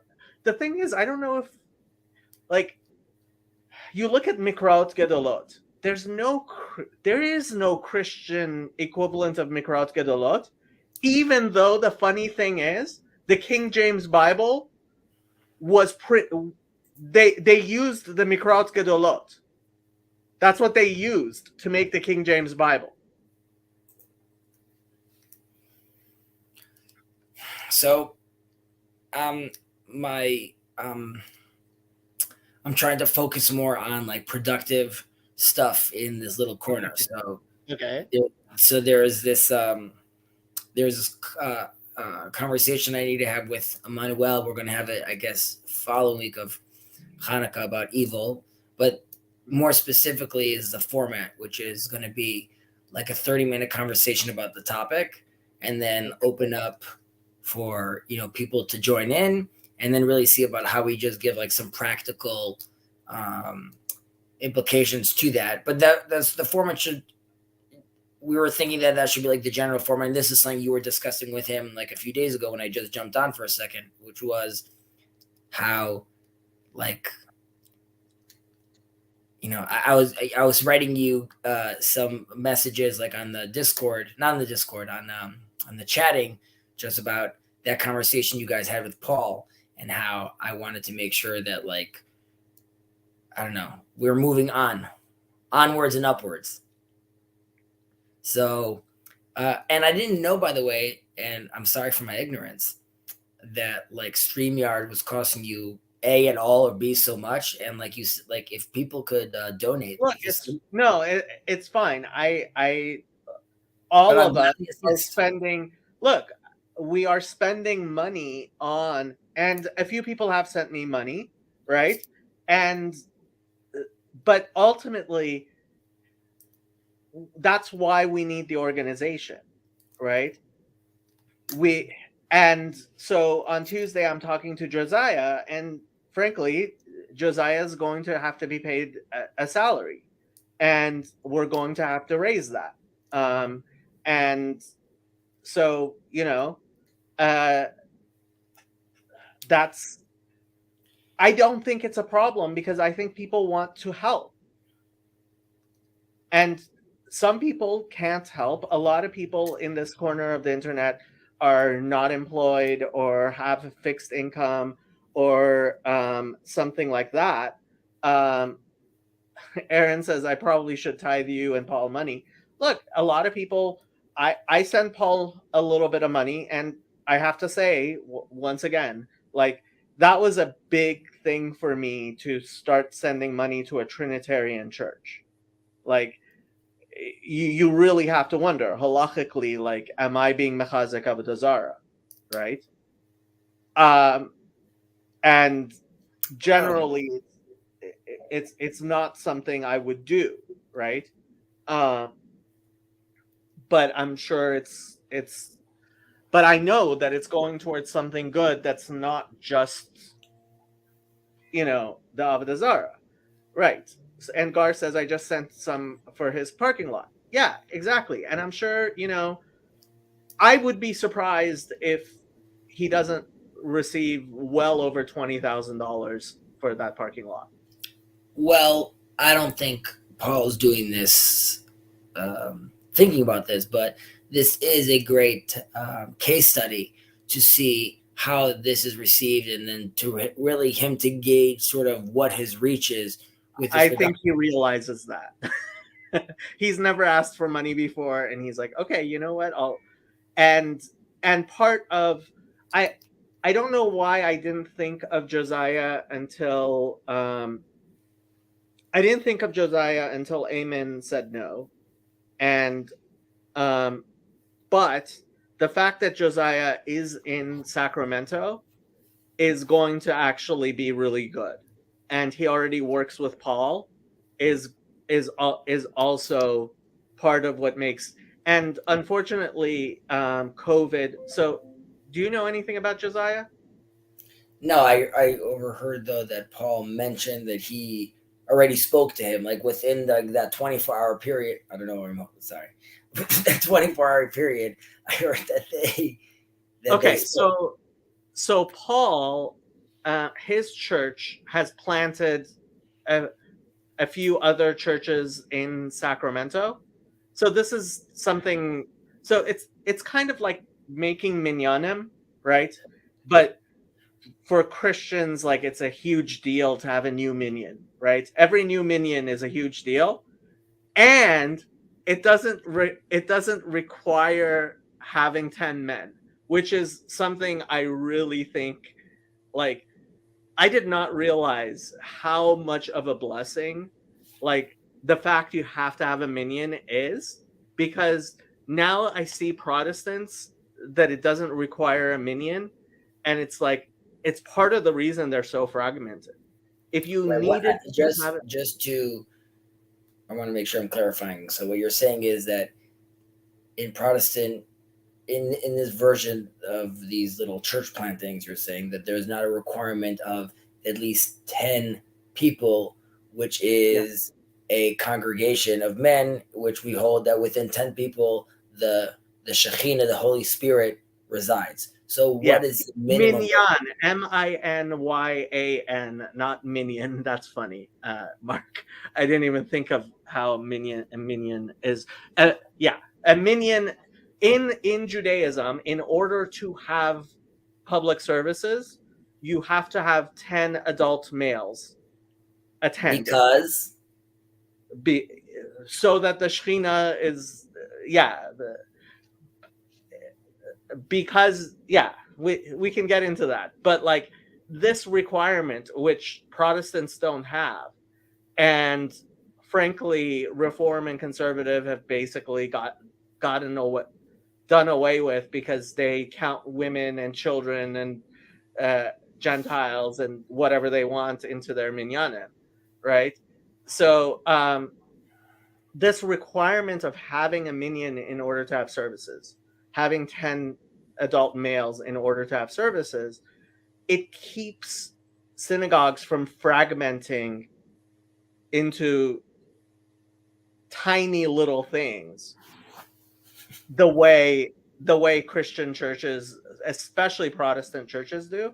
And I guess Catholic churches don't have this problem just because it's like so overwhelming.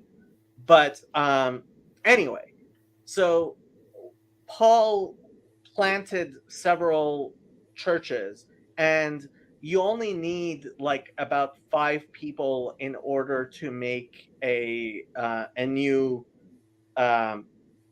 CRC church. I mean, there are churches that are much larger than that, and Paul's church is I mean, I think they get like about 50 people coming every Sunday.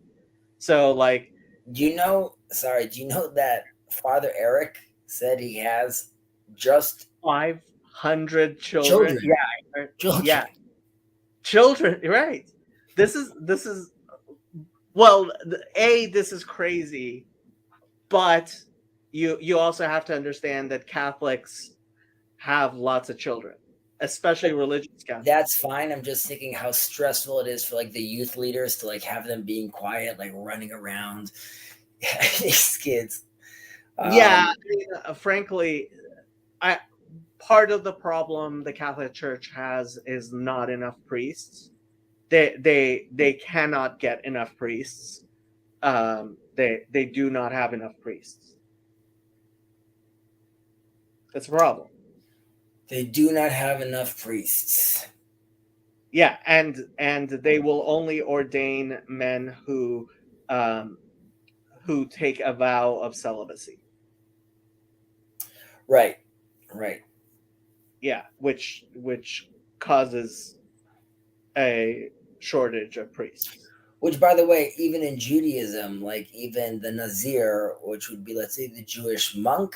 I don't know if monk is like the right interpretation or right translation, but he can't have wine, and there's other restrictions. He can't cut his hair, but celibacy is like never ever a requirement.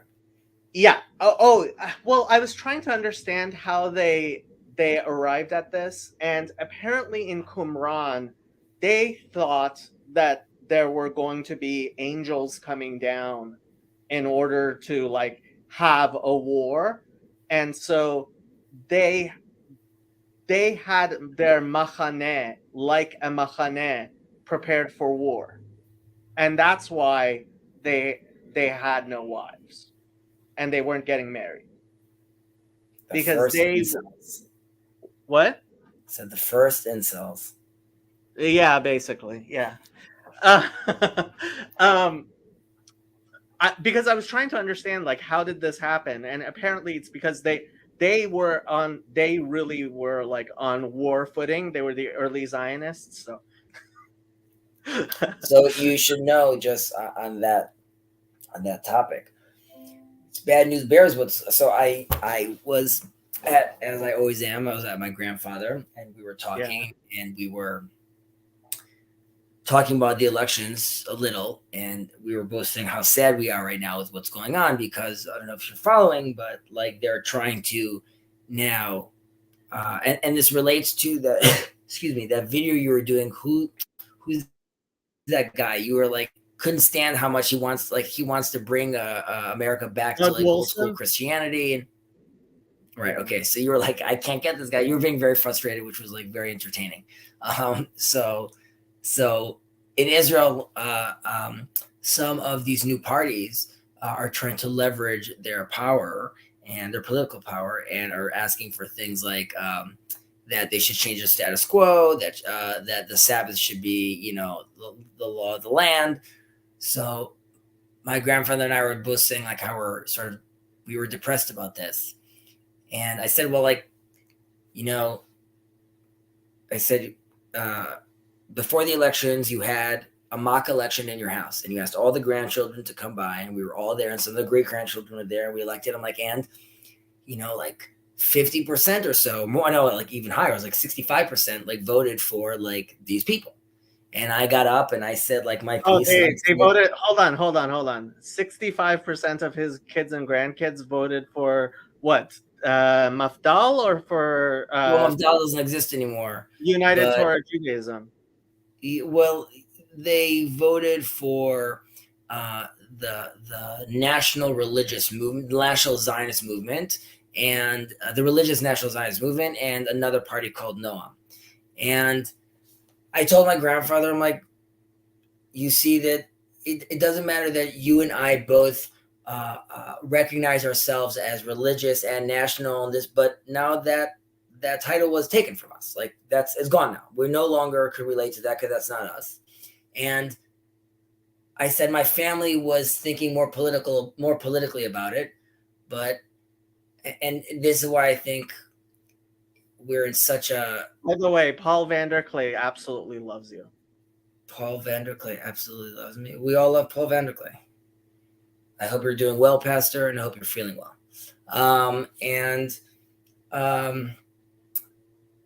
It was depressing just because I said, like, these are all smart people, your grandchildren, and they were like, no, well, we need to get Bibi elected because 1, 2, 3, and that is why this makes sense. And I said, like, well, look, this is what they're doing. Like, they're serious about it when they say they really want to make this state. And I'm hearing you talk about Doug Wilson, and you're like, well, what are you going to do? Are you going to like?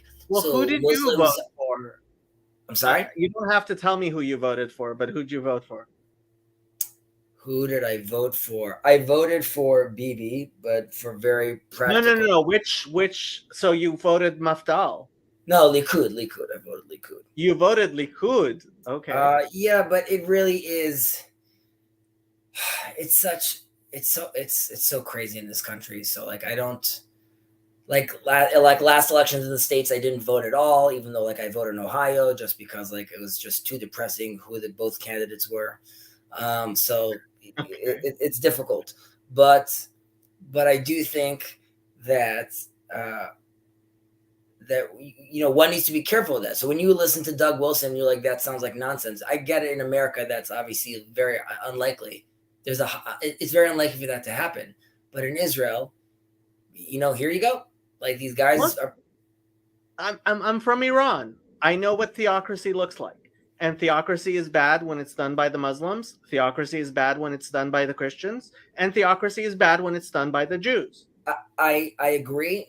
What was bothering me specifically and why this relates again to this little corner is because seemingly, the things you and I are discussing over here, this religious leader who, got to this high position is clearly not aware of any of these things. He's not aware of these religious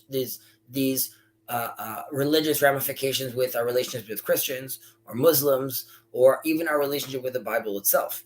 And then you realize like, wow, you must have like not have read these 17 sources.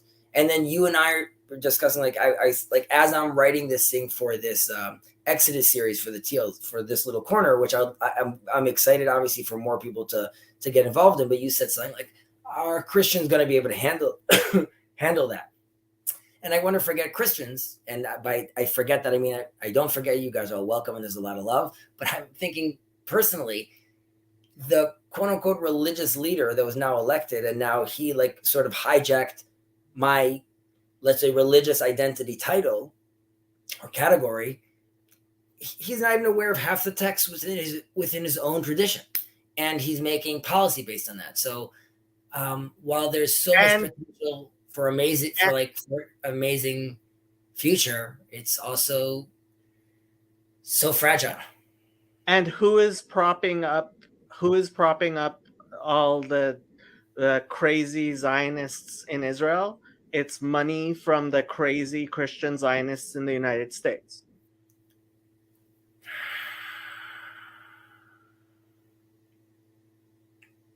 Yes. So first of all, that boils all the way down to rabbis making decisions like, or making halachic religious decisions. Can you accept money or not from Christians? At what level can you accept that money? And then you always have to ask yourself, like, is there a political agenda? Is that why they're saying this? Excuse me. And I mean, look, they're not sending money to Panovich. They're not sending money to Panovich. They're not sending money to. They're sending money to Mossad Harav, and they're sending it to the Temple Institute, and they're. Yeah, but Israel, like I'm saying, we are like a walking theological problem to the world. Yes. And I think it makes people feel uncomfortable. Mm-hmm. However, I think the only way you sort of deal with that tension is if you have something to say. And I think the world is sort of looking at us in a certain perspective, whether it's consciously or unconsciously, being like, if you're here, so like either do something miraculous or just disappear, because like there's really nothing in between. And like right now the government, like we're playing with, and I'm putting aside, like we made the Discount Key and Iron Dome and all that. It's very, very nice. Very, very cool.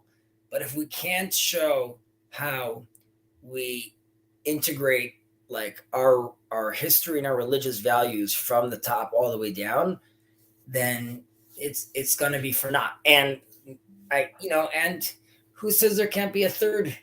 We could get kicked out again. We could be foolish.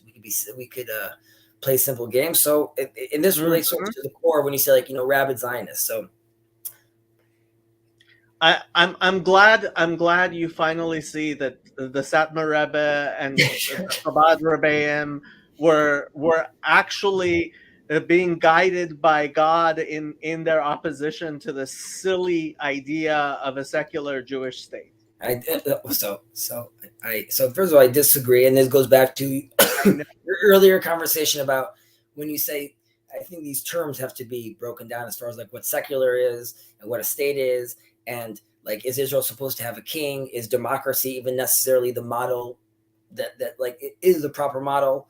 So I don't think that rabbis decreeing in Israel that everyone has to keep the Sabbath is the right route. And I also don't believe that is what, like,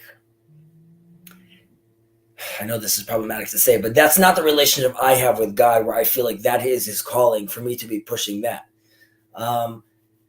I think it's supposed to be coming from a much more bottom up place. And if you have not read the Rebbe's, so there's a collection of the Rebbe's letters called The Letter and the Spirit. And in there, he has a beautiful letter responding to a Zionist. And he says, Mipnei chatatenu galinu me'atzenu. And so the only way to remedy the situation is to focus on sin, not physically. Yes, it's beautiful that you get to live in Jerusalem, and I'm hoping to come visit sometime next year. And you know, the 1 year I was in Jerusalem is, you know, when I die, I hope heaven looks like the year I spent in Jerusalem, only maybe a little bit better. Pre Wi-Fi? I don't know, dude. Oh, there's Wi-Fi all over the place now? I'm just assuming in heaven there needs to be fiber optics, so you got to be something. I don't know. Maybe having a little bit less internet wouldn't be bad either. Anyway, but when it comes down to it, there has to be a religion, a separation of church and state until that time that the earth is covered with knowledge the way the waters cover the sea. Right. So I think you and I differ with how that emerges. And I don't see that emerging as just like our whole history. I don't see that emerging as again, it's all relative, because the fact that Israel is around today is itself a miracle. However, it's one that you don't see happen constantly. It's one that is it's not one that you see like all at once. It's one that's being, you know, spread out now, at least in this iteration, over the last 70 years. So I think, just like one could say that the Rebbe was potential to be the Messiah in his generation, every generation have the potential to redeem this. Now, I think there's a much higher chance of that happening if there's no Jewish presence over here and we're all nowhere, and then they're like, oh, just expect suddenly everyone gets bounced over here. Okay, I think Kol Rahmana Avid Latav Avid, and even the Hakamat HaMedina and Yom HaAtzmaut, even that God will, all the evil that people thought, God will turn to good. But ultimately, you're never going to get me to say Hallel, certainly not with a bracha on Yom HaAtzmaut. You're just not. That is, you know, the bigger question would be like, can I get you to not fast on the 9th of Av because you feel like there's already Halila. You say there's discussions on the ground over here for Halila. Oh my God. It's more specific, just to explain what Jacob had conniptions about right now, which I told him that there are conversations. I don't think it's really not widespread, but people have conversations over here about potentially not fasting anymore on the 9th of Av, which is the day the temple was destroyed, and because when Ariel Sharon decided to disassemble the Shtachim, the settlements in Gaza on the 9th of Av, I thought some of you might have learned your lessons. Yeah, that was obviously very, very emotional and difficult time in Israel.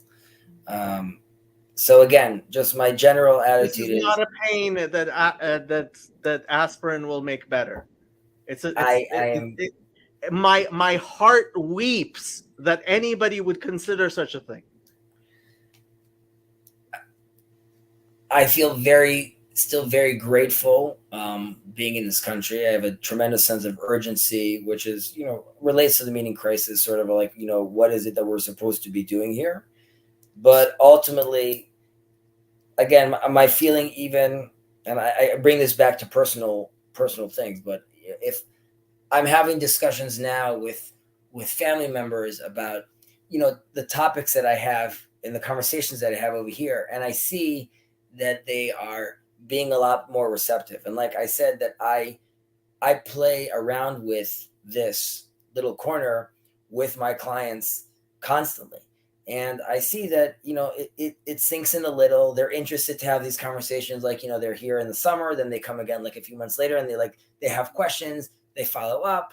So I think people would be usually a lot more disturbed by this. And I think that slowly but surely, just like this conversation expands, I think it also could expand.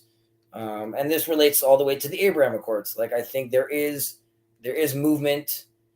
There is change out there in the air. I think part of it has to do with, like what you said, when God's name is known as one. I think while we're in a meaning crisis, you could see people are searching. And I think if you're searching for truth, ultimately you're going to end up finding yourself meeting God, because that is, he's in all things. So whether it's people talking about psychedelics or people talking about new age stuff, like, we are all searching, and the internet and navigating those patterns. Okay. All that allows us to start really being like, okay, nonsense, which I think, again, what's saying about Jordan Peterson rung true for a lot of people, because it was like a lightning rod, being like, okay, this is clearly closer towards north. And I think and putting aside all his other issues, my point is that, like, what put everyone here together, they're like, okay, there's clarity happening over here. And I understand people are trying to replicate that and do that. But it's almost sort of simple, though, to go back to, let's say, the Bible series, because and Jordan Peterson talks about this, like, if all our concepts are all revolving over, they all originate from that book, then, like, that's where you're going to start playing around with those ideas again. Do you know what I wanted to do? Hey, have you ever studied? How are you? Hi, Sherry. Have you ever studied Likutei Torah or Torah Or? Those Maimarim, they just, the deepest of the deep. The deepest of the deep. Dude, if you want to do Exodus, by the way, I'm sprinkling in Kabbalah. Yeah, but you know what? Like, yeah. It's, look, frankly, I think Hasidus is the answer. And once we have Hasidic Christianity and Hasidic Islam, we might get somewhere. That ultimately, though, that first of all, there's a part of me that agrees with you about that. That's where the conversation about psychedelics becomes suddenly very pertinent, because it almost seems like an easy shortcut to get everyone to become a chassid. But I do, if Aaron is here joining us, I would like to allow him to participate. And I don't know if our conversation is a little too specific. No, I like the specificness. I just wanted to join in the dialogue. And how was your day, buddy? I had a question, and I know it's probably a little too edgy, but is there a way that I can. I really like how Jacob says, it's like how he blames, Christianity and his style. But as like a Christian, I really can't push back on criticisms of Christianity. Like I can't. Like I guess I don't know how to put this, but like, is there a way that I can critique Judaism or Islam without being anti-Semitic or Islamophobic? Okay, you can definitely critique Judaism without being anti-Semitic. There's no question about that. Okay. The problem Christians have with critiquing Judaism and not being anti-Semitic is they have to critique it in a way that it's not just trying to hit back at my criticisms of, like, if you're just trying to hit back at my criticisms, Right. and you're trying to find a way of doing that by criticizing Judaism, you end up sawing off the branch you're sitting on, because Judaism is based on the Old Testament, right? And in order to seriously criticize, and this is what makes it really hard for Christians, and they wonder, like, how do they engage with me on a fair battleground? And I have to tell them, it's not a fair battleground, because your religion is based on my religion, and if my religion is wrong, then so is yours. So the only way you can critique Judaism as a Christian is by having a better understanding of Judaism. Right? You have to critique Judaism in a sense from within. Right. And this is why I almost, instead of having just chatting, I had I almost did a video on Paul within Judaism, because, and those are the people who are engaging with me the most, which is Father Stephen and Paul Vanderklay, are people who seriously are like, okay, how do I understand my Old Testament? Right. How do I make this something understandable and Christianity a manifestation of the God of the Old Testament without being Marcionite? Because look, you can do it as a Marcionite. You can say, oh, you know what? The God of the Old Testament is a bad God, right? And now we have a better one. And frankly, that's what most of Christianity has done for 2,000 years. And this is why I don't like when Christians pull punches in their criticism of Judaism based on a sensitivity to the Holocaust, which, I mean, I guess silver lining, Christians now have a sensitivity because of the Holocaust to the Judaism within their religion, and can't easily dismiss the Old Testament God as... So Justin Martyr literally says this, and I was floored when I saw this. This is one of the church fathers and a saint within Christianity. He says that, why was circumcision given to the Jews in the Old Testament? So that when Christianity came about and the Jews killed Jesus, Christians would be able to identify Jews in order to persecute them. Now, I want you to seriously consider what this type of thinking is. God gave the Jews circumcision so that once the Christians are in power, they will be able to persecute the Jews. Yeah. Just bringing it back down. I was just saying, just bringing it back down for a second, just to make sure I understand also what you were saying, Jacob, and your question, Aaron.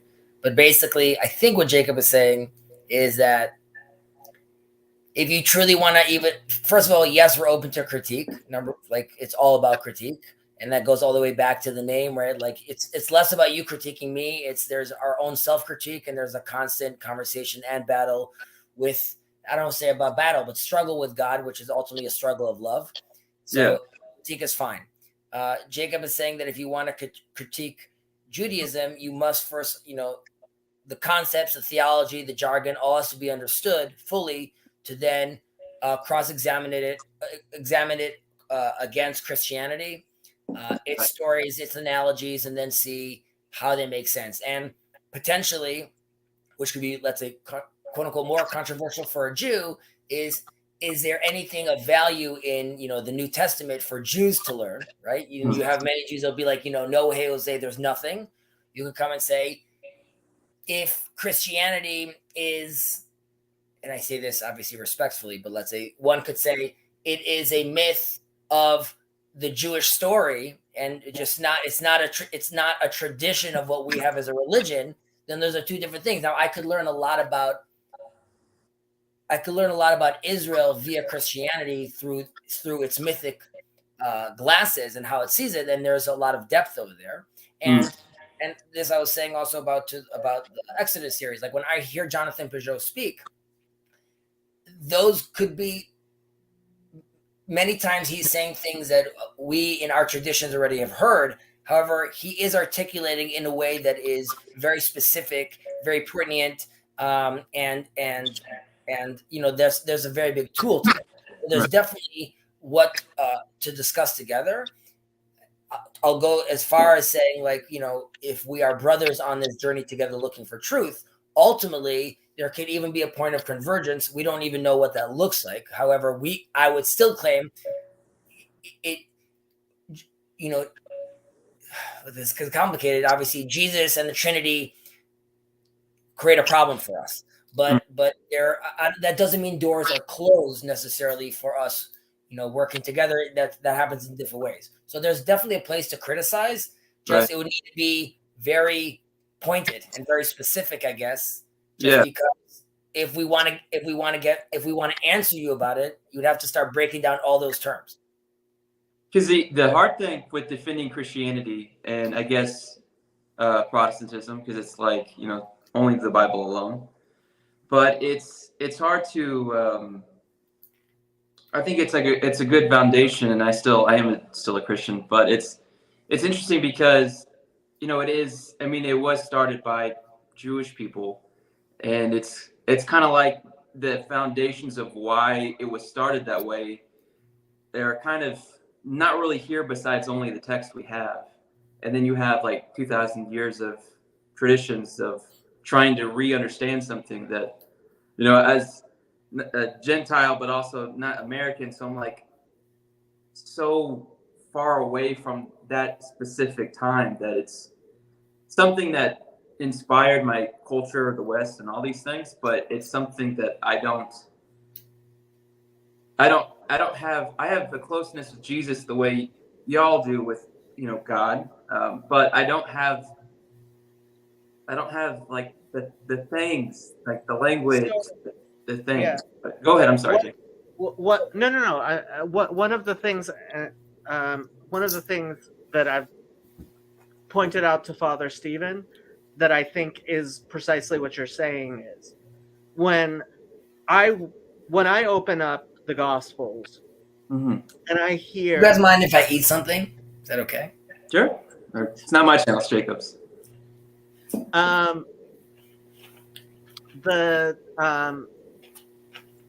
When I open up the Gospels and I read, Jesus went to the synagogue and he read from Isaiah, and he said to the people, "This has been fulfilled in front of you." Right. Right. It's like, how do Christians understand that without knowing what it means to go to synagogue, get an aliyah, have the haftarah, right? Like Right. for me, that's like, it's very obvious what happened, right? Like, he goes to the synagogue, they call him up for an aliyah, he reads the haftarah, and he says something. hmm Well, the interesting thing. You don't know what a haftarah is. No, we don't. We don't. I don't know what that is. But the interesting thing growing up, when Jesus critiques the Pharisees and the way, I mean, even Paul Vanderklay talks about how, Jesus was, in our text, Jesus is the king of the Jews, so he's the Jew of Jews, in my opinion. But he's when we criticize the Pharisees, I always thought of it as just criticizing overly religious people, that like it's reformation within Christianity. It never really was about criticizing Judaism. It was more like, these are the religious people you shouldn't be. These are the bad Christians. So I get that, because it feels like, I feel like we're frustrated with the same things, but we're using different language. And I think as far as politics are concerned, Democrat, Republican, left or right, we're frustrated with the same things, but we have different language to describe that. Does that help? I think part of the problem, is when I read Jesus complaining about the Pharisees, Mm-hmm. I see it as from inside, right? Right. And it really, that was the surprising part, like how he was. So, for example, there's the story of people weren't washing their hands, and a bunch of Pharisees come and say, "Why don't your disciples wash their hands?" Yeah. Right? And Jesus says, it's not what goes into your mouth, it's what I hope I'm not confusing things. And he actually brings a verse, which I went and looked up, and it he says anshe melumada, right? That and the verse which he brought up, maybe I should bring up the actual story, but the verse he brought up, I was like, this is like the type of thing that if I were sitting with a bunch of non-religious Jews and some misnagid, sorry Chezi, walks up to me, it was a little joke, but some really religious guy walks up to me and he's like, "Oh, what are you doing? Talking to these people, they don't even wash their hands." Like, I wish I would be quick enough to have a retort like that. And I know rabbis who have retorts like that, right? Mm-hmm. And so the whole thing was just a very Jewish scene that repeats itself endlessly and repeats itself in the Jewish community today, right? Like, this is the type of conflict within our community that, frankly, I don't think Gentiles have the context to even understand. Go ahead. Maybe a little bit. I can see where you're coming from. I guess also it's important to separate, not necessarily, but potentially, between Paul and Jesus, and Jesus and the disciples, and where Christianity becomes Christianity, and there's different a goalpost, whether it's Constantine, across the line of what it turns into, the thing you're experiencing today. Mm-hmm. It has to, it's almost like intersectionality, right? Like I'm saying, in America, Christian, 2022. Sorry, it's very, very specific.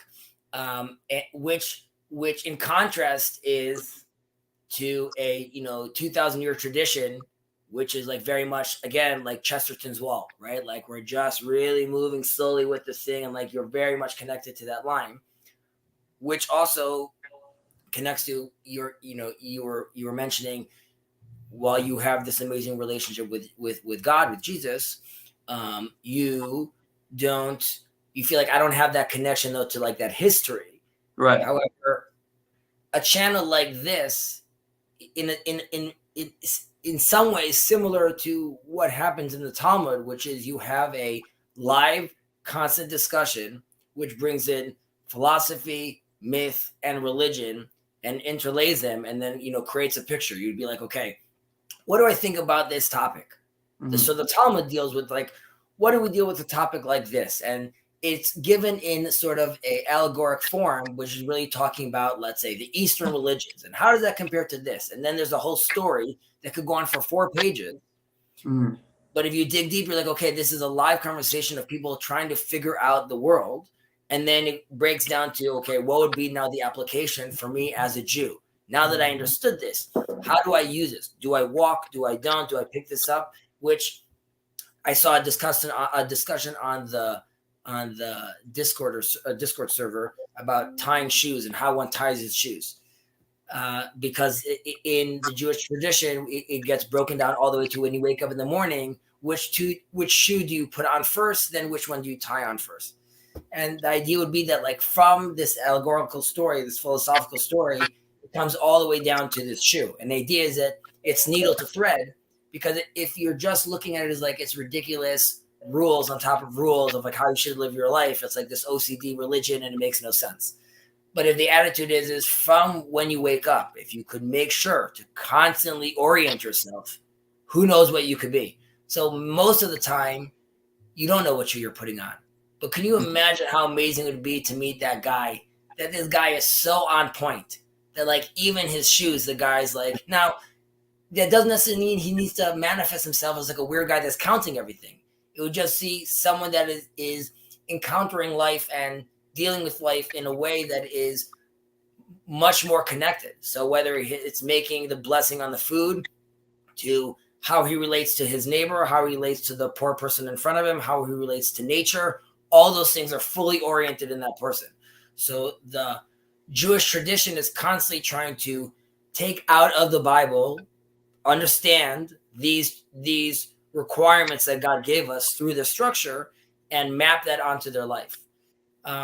While in Christianity, seemingly, there was an understanding where some of these requirements are no longer necessary due to some theological understanding of seeing those requirements as a need of, repenting or filling a void, rather than seeing it as a way of life. So much so you could even argue that that is the gift of the world to come, which is it's still this world, but if you put on your Oculus of Judaism or Buddhism, whatever you want to call it, if you put on your Oculus of spirituality and encounter the essence of being, you are in the world to come.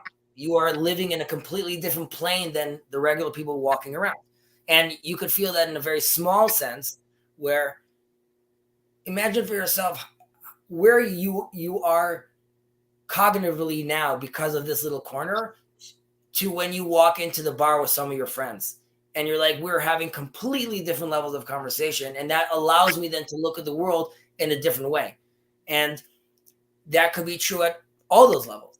So I think then the conversation becomes like very different. And I also heard on before, Jacob and I have mentioned words like, do we get permission or not? Which is sort of foreign for Christians. But if I want to make sure I'm oriented properly, and if I'm doing that incorrectly, I want to know if someone's constantly reorienting me, guiding me. So then one tries to identify the rabbi, someone that has that tradition, that knows how to compress and pass it on. And it's very hard to identify those people. And as the generations go on, we get more information. And it's seemingly a lot of these leaders are not necessarily keeping up with the requirement of the passage of this wisdom. But I could be wrong on that little rant. So I hope I clarified some stuff. Okay, I just want to expand on what Chazi said. but I'll retort to the last part Because you can't help yourself. because I can't, which is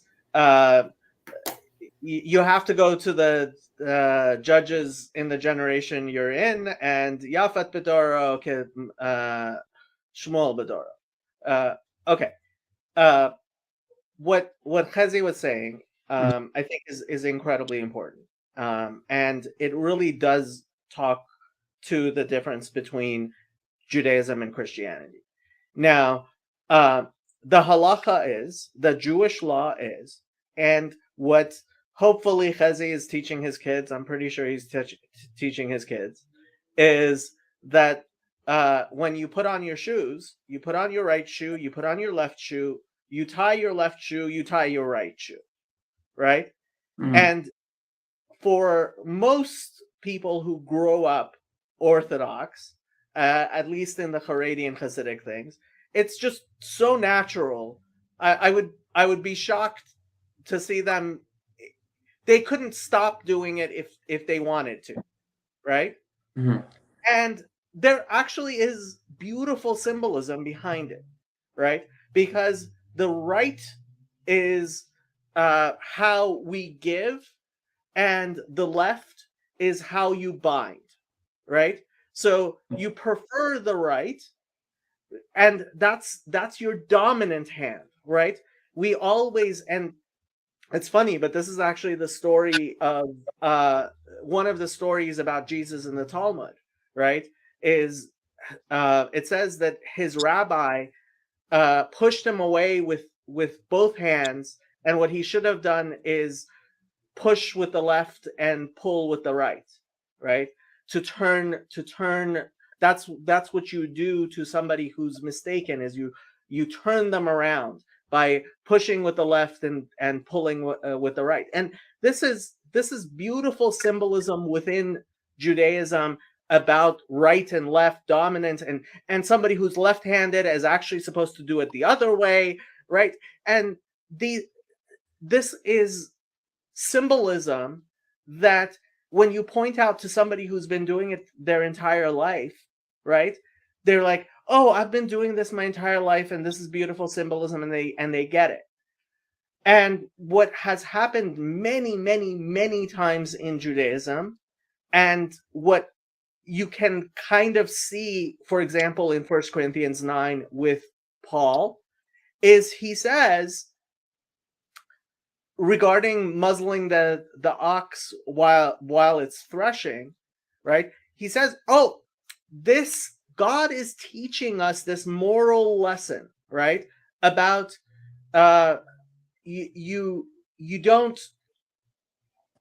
should realize that anybody who's your worker should in fact receive the benefits of the work, right?" Right. And that's a beautiful thing to learn out of the mitzvah, and we learn many beautiful things out of the mitzvah. What Christianity does, though, is take that symbolism, right, and say, okay, so we no longer need to bother with the putting on my right shoe and then putting on my left shoe and tying the left shoe and tying the right shoe. Like this is pedantic and legalism, and Judaism, like so many people have done within the history of Judaism. Like you can go every generation, there have been people who are like, "Oh, we will just do the stuff that makes sense. We will take the beautiful lessons out of it, and we can forget the practical details." And the lesson of history has been over and over and over and over again that doesn't work. You have to still do those things which are detail oriented and small, and like your 5-year-old kid is not going to understand the left shoe right shoe left shoe thing, you explaining how beautiful it is, until he's 20 something or 40 something, and then he's going to understand how beautiful it is. Yeah, yes, Chazi. Oh. Well, I think Christianity doesn't annul that. It's just what is the most important thing And for Christianity, it's just probably a mixture of worshiping God and, you know, the Great Commission of where Jesus says, I was looking for it, but it's right after around John 3, near the end of that one, where he says that, you know, because you've been like me, you know, and you will do greater things than I have done. Not saying that it doesn't mean he's not God in our tradition, but that means like the way, like once we've changed, now we have this new understanding of how we should continue changing. And I think the hard thing for Christianity is really that it blew up so big and people didn't really read the text. So, you know, if you read Jesus, it doesn't, nowhere would you see to persecute people. And I agree that maybe we should be more detail oriented in the scriptures, and especially in the Old Testament or the Hebrew Testament. I don't say that properly, but I think that, I don't know. For me, I like it. I love the stories that come out of it. I mean, I guess we're called fundamental reason. We focus on like you got Jesus, you need to live like him. If you live like him, you come to know him, you're saved. But the frustration that I have is the inner strife within kind of how we've treated. And I would just want to say that you're saying if you want to live like Jesus, arguably he lived like a Pharisee. Like, so like he lived his life with the embodied, like which shoe he's putting on. I don't think that was probably instituted then, but I'm saying potentially him and I had a more similar lifestyle. And I'm not saying as far as the ethic, you might be in the most phenomenal manner. I'm just saying the way we were engaging life and how we look at life. It's you know, the Sermon on the Mount is what we, you know, it's in our daily teachings. It's not like that's sort of like, but those teachings, and John Vervaeke talks about this, they require a mode and a technology and a practice which allows you to embody those things. So it's more than just saying those things. It's how do you actually do that? This relates a little. I was having a conversation with Sherry and Jess and Yosef about Job, and we were talking a little. I gave him I gave this relation to Job and the Talmud, and in the story of Job, he is very frustrated, and we see that Job himself didn't sin, but as far as his identity and the tradition of what he wants to leave on, there was an issue there. And well, how do we see that issue? We see that his kids are partying day and night, all day, all night. That's like they go to each other's siblings and they have a great party. Now, they were considered successful and the most beautiful children, and they seen themselves as if they did it. They didn't need anything else. Like, they understood what was required of them and they were doing that. However, at the end of every party, Job is nervous that they might have lost their way, and he sacrifices a sacrifice to God to repent for them, just in case, as a backup. The Talmud mentions that that there's like a Job in every generation, and potentially this is someone who is so frustrated with the fact that he is aware of a knowledge and information that he has and a tradition that he has, but he sees that he's not capable of passing it on to the next generation. And that creates a tremendous amount of strife, specifically when you're transitioning in time. The first story of the Talmud is about the sons of this rabbi, Rabbi Gamliel. And they are at a wedding celebration. And they are discussing when the intricacies of what time should one say the Shema, you know, hear, O Israel. So the contrast over here is they are also realizing that they are in a time of shift, of change, right? What do you do when morning becomes night? What do you do when someone dies or someone's born. These are when we say the Shema. When these changes happen, we want to confirm to ourselves, how do we know to make sure that when things get uncertain, we know to say the Shema and to unify God, which allows us instead of having a tension, you have a calm because you feel oriented. Mm-hmm. On the other side, in Job, and that's a wedding party, which results in a birth and in a baby and a continuation. In Job's party, it's a cyclical party. We go to the next brother, the next brother, the next brother. We're partying all day. They were done, and that ends in that generation. And that's part of the anguish that Job has. Now I'm relating this a little to Christianity, which is if you remove these commandments and it becomes universal in a certain way where you're saying there isn't this sense of like, I don't have this 2,000-year tradition, it becomes very hard to keep casting meaning into it. But if you have a technology or a practice which allows you constantly to be like, okay, if it's morning this, if it's night this, now sometimes you could forget what that symbolism means, but it's embedded into you that if I have these fringes hanging out of my pants to remind myself that these are a microcosm of all the commandments, and the color of the blue on it is to remind myself that it relates to the sky, and the sky relates to God, and like that is one little thing on my fringe to look at and remind myself, okay, orient oneself, and that could happen while I'm making a deal on talking to my kid, crossing the road, doing what I'm doing. That's constantly built in all around you. So I would say that maybe illuminates a little more like why the importance of the structure. Jacob, did that make any sense? Or it did. I don't think it made a lot more sense to me than I think it's going to make to most of the people who were listening, because give some people credit, dude. You have serious people over here, scholars. But come on, Jacob. No, what he's saying. I mean, you don't actually know the story, like Me Matai according to Shema. Oh, that okay, Sether. Yeah. Like, look. So when Jesus says, he's asked, "What is the greatest commandment?" Right, and he says, "Hear, O Israel, right? The Lord our God, the Lord is one, and you shall love the Lord your God with all your heart." Right.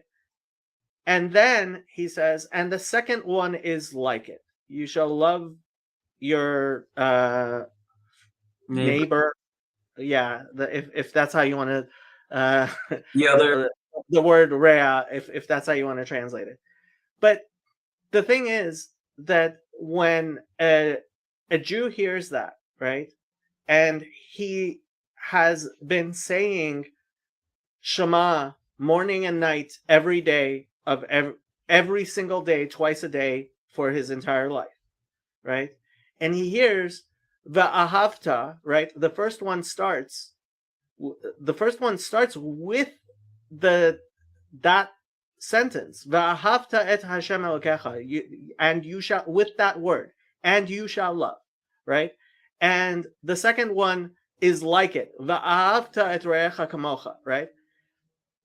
There is that connection of things which have been ingrained in you, and a recognition of a pattern.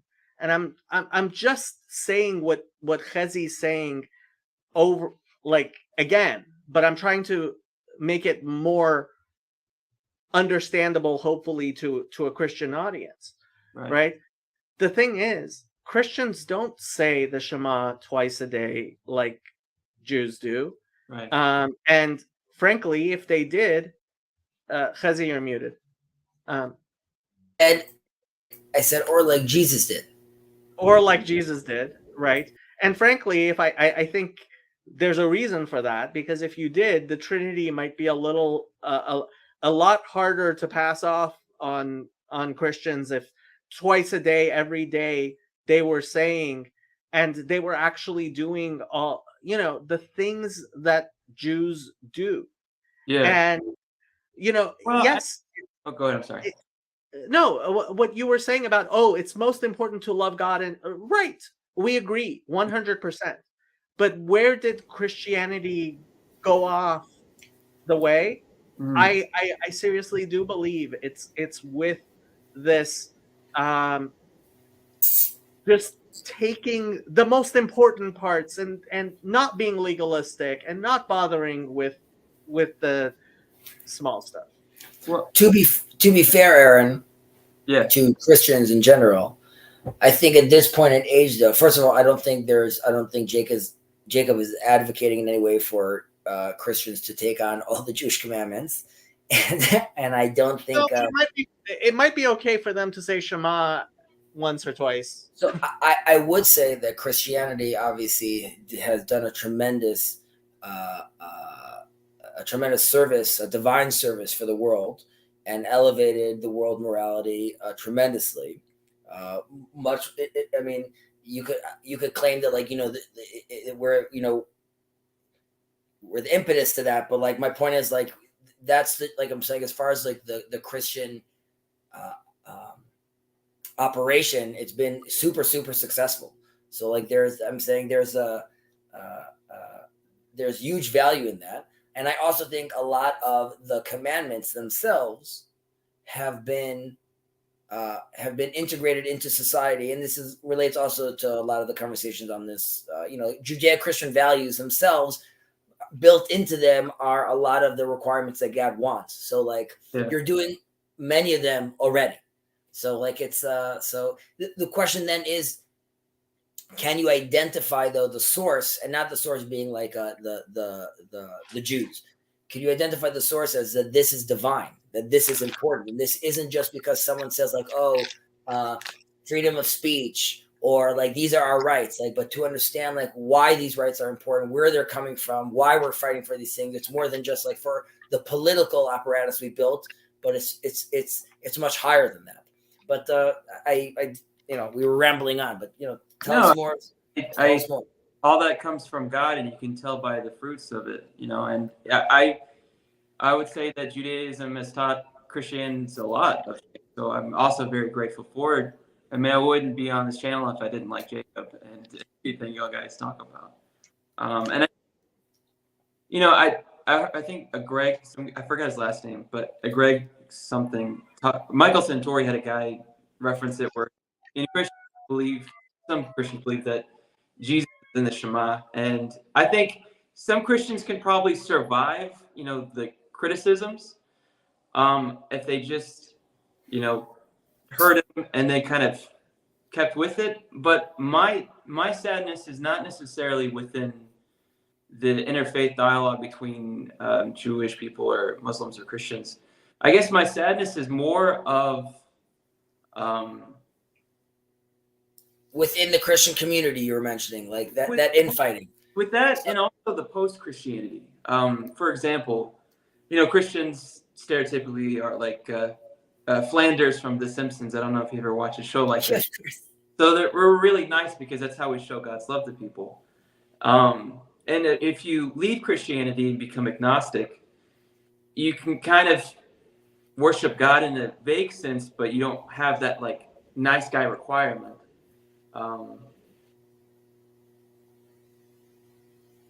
Jacob, you had enough of him? What'd you do, Chazi? No, that wasn't me. Aaron, you're welcome back. Yeah. I'll tell a story. So when I used to love when Christian missionaries would come up to me, because I would just destroy them. I'm not surprised. Right? And sometimes, I would like pull out the Hebrew on them, especially if they knocked on my door, right? It was like, well, here's the Hebrew. Let's go through it, And the funny, like, it was fun, but one time this guy, it was one of these JW's witnesses, and I basically I totally destroyed his faith. And he walked away. I could see he was crying. And I realized, yeah, I realized, like, what am I doing to these people, right? I'm I'm just tearing them down. And ever since then, I don't do that anymore.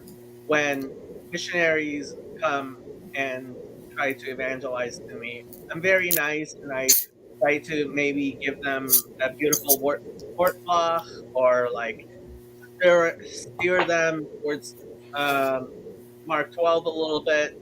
But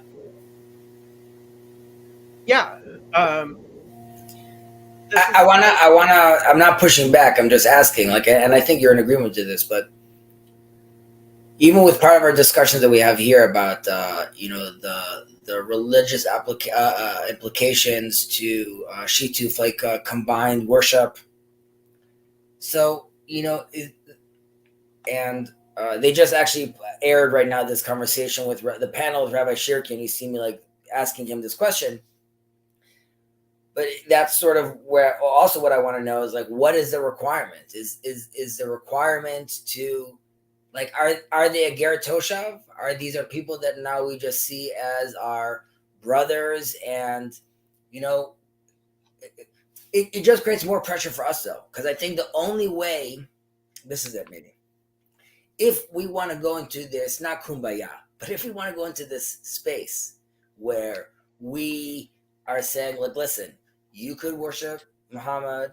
I mean Allah, obviously, but like I'm saying, Muhammad's all cool and Jesus is all cool. Obviously, like, like Sam's camp is a little more relevant, but like, it's all good as long as we understand, like, we're having this like this beautiful conversation that we're talking properly, and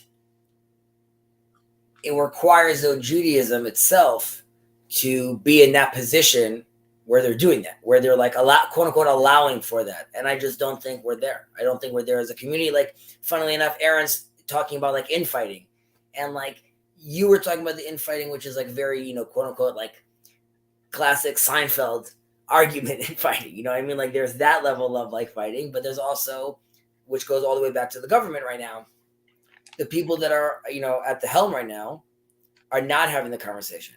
This guy Ben-Gvir that wants to be in charge of the minister, like as far as like the police force over there, he is quite extreme. So I don't know if he's aware of the chief rabbi of Yemen, 1,000 years ago, that said like Muhammad is a prophet. Maybe he should read that book before like he decides to make his policy about like potentially deporting people or not. And so again, like, I'm a Zionist because I believe, like, I'm a Zionist.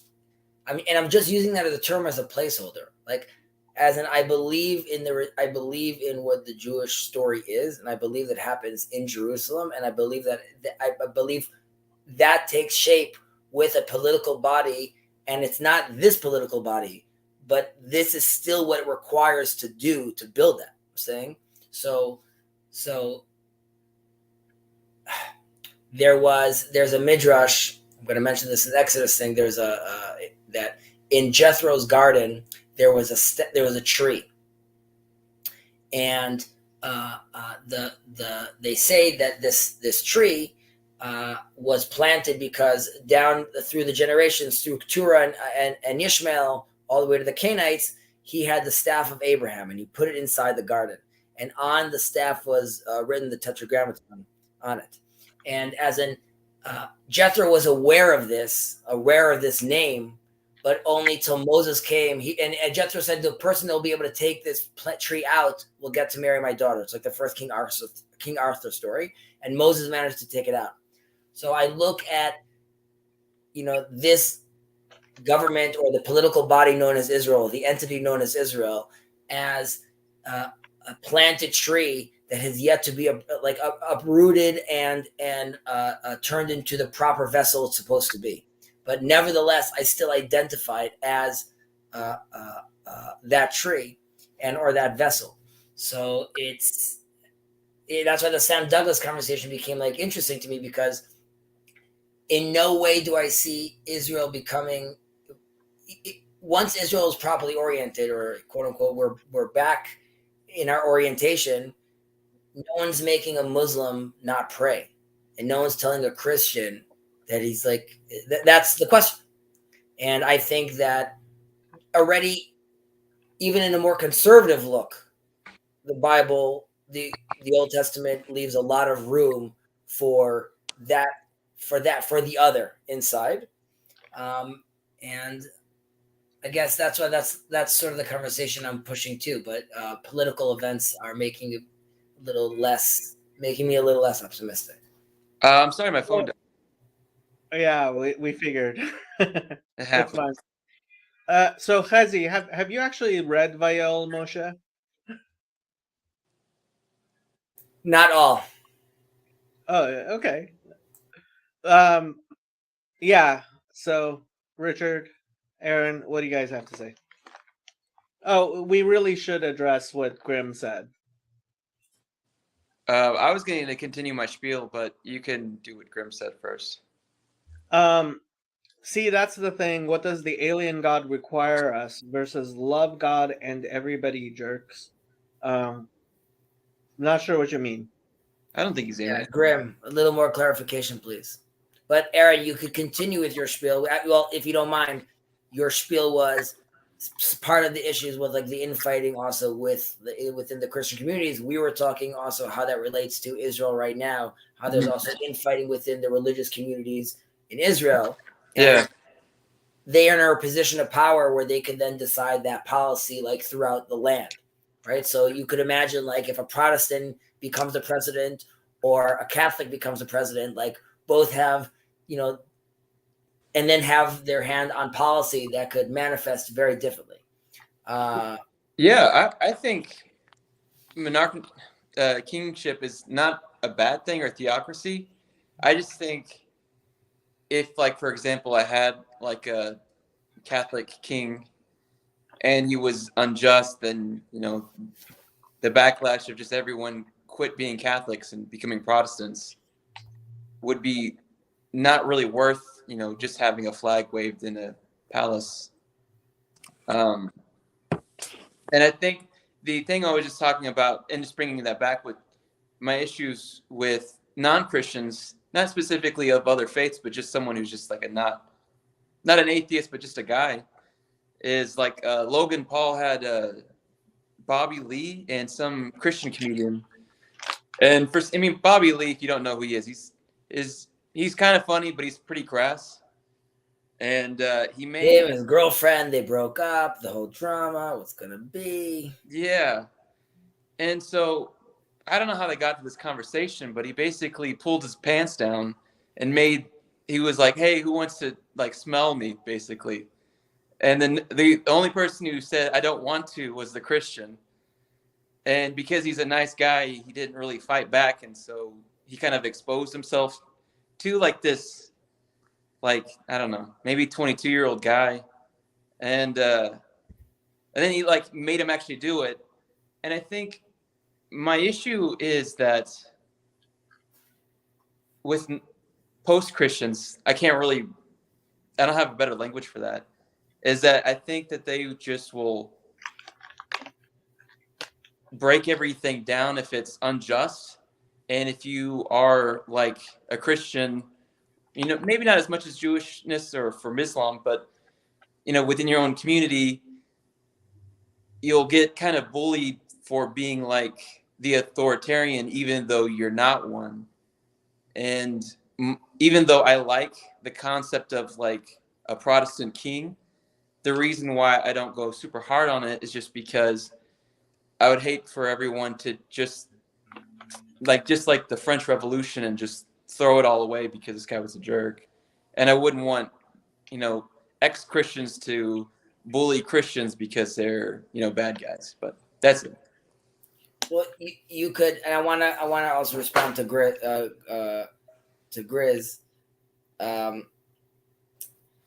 It's also it's relevant because it's Hanukkah right now, but arguably you could say that when the Hasmoneans were, doing their thing, their revolt, there was a lot of Jews sitting at home being like, I wish they just like wouldn't do this. Like they're creating so much drama. This is so annoying. Like what's going on? So if someone has like these beliefs, he's going to want to try to push them till the end. And like, the question is like, are you doing things because like you're not comfortable? Are you doing things because like you just want to make everyone feel happy? With regards to what Grimm was saying, and Jacob, help me if I'm understanding correctly over here. He says a people required by their God to treat lessers a certain way, legalistically mapping themselves to the given law, versus God wants you to love. Is that supposed to be like Jews versus Jesus, sort of, or is that supposed to be just like in general? Well, Grimm has this idea that like the Torah was given by aliens to Jews in order to control us. And then I think he thinks like Christianity was like human beings kind of throwing off the yoke of that. And it's like, Well, yeah, that's not how it works. First of all, Grimm, I don't know if that is what you think, but if so, sure. There could be like, there's like a deep symbolism there, obviously, like one fighting like a Freudian symbolism over there. And obviously you also have Nietzsche's symbolism over there, just like, God is dead, right? So there's obviously things that have happened in the past of like, different experiences like that. And do we ultimately realize that all God wants us to do is love? I think that's true. And I think also in Judaism, that's also true. And in general, the priestly class, or what you would quote unquote see, would Jews see them as a nation? Think about it as like the nerd shop in an Apple store, or where you'd come to with your own technology, and they would tell you like, okay, this operating system's fine, that's fine, this is okay, this needs a little tweaking, but it's not to tell anyone that they're lesser or not. It's just to guide, and not because better in any way, just because the longest, and this goes back to the tradition conversation we had, the longest tradition of trying to practice this throughout all levels, constantly. So if one could assist some other religion or some other nation state trying to do that, that's what the Jewish people believe they're destined to do. However, we are still definitely not, seemingly not up to the challenge right now. And okay, Grimm got back to us. You were struggling with what is required of us. And as a program versus center yourself in love and live from there.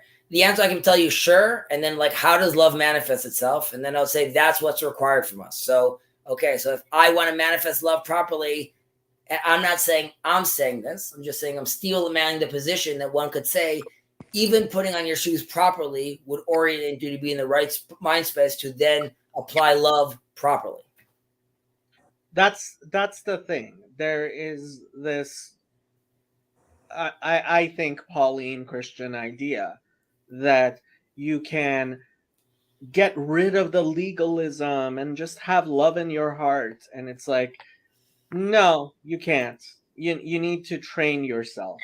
You need to be legalistic in the sense of being like, yeah, we need to actually think about this, and maybe what I feel at any one moment isn't what's correct and what will in fact manifest love, and it's not good enough that it just feels right or wrong to me.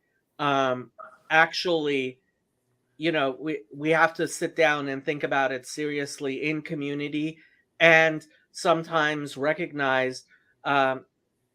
So, for example, Joey is somebody I think is a better judge of character than I am, and I'm a very distrustful person. I love Aaron's nodding his head. He's like, he's a better judge of character than you. Yes. I really like that other guy. And so for me, when it comes down to, um, for example, Mark is not somebody I would have trusted if it wasn't for Joey saying, I trust Mark. Yeah. There's a reason I let Mark on my channel. And it's not because of me thinking Mark's a great guy to have on my channel. It's because Joey said he trusts Mark. But I think And Mark's a great guy. Mark's an okay guy. That's me. I look, I save my compliments because I know if you I really hate the Haskama game the rabbis play, which is like everybody's great, and it's like, sorry, no, if everybody's great, nobody's great, right? Yeah. But what did so as far as keeping kosher, if you don't trust me because I don't keep kosher, mazel tov, great for you. There's a reason why Chezi and Yosef and Rabbi Malot are the rabbis on my server, and I'm not. Jacob, I would say, and this, I don't know if this necessarily relates to Grimm's question, but and I think you're going to disagree with this, or at least how I present this, but I do think at some point, I know you don't like you when I use like this language, like from Rav Kook's language, but there is a point where you transition even from Moses' Torah to Messiah's Torah, as in where you have the Torah of the world to come, and that looks different. And by different, potentially one would be meaning as a society, if we ourselves could prove that we are actually at a different level, then, and some of those commandments are fully integrated, potentially some of those things are not required. For an example, one which we've given here in the past, which would be like there is no more requirement for sacrifices because that's no longer necessary, as in like to bring sacrifices to the temple. That would be like one example. However, there are others example like that. But now, Jacob. It's so funny. Like Chezi, I know, is living in a family where like they're keeping all kinds of chumras that he would rather not keep, but he has to keep because his family keeps. And I am living in the precisely opposite situation where if it was up to me, like I would be keeping all kinds of rules of kashrut that Chezi thinks are ridiculous, like Chalav Yisrael and Gavinat Yisrael and all this stuff, which he thinks is crazy. And the reason I don't keep kosher is my family. And it's like, if we could just switch places.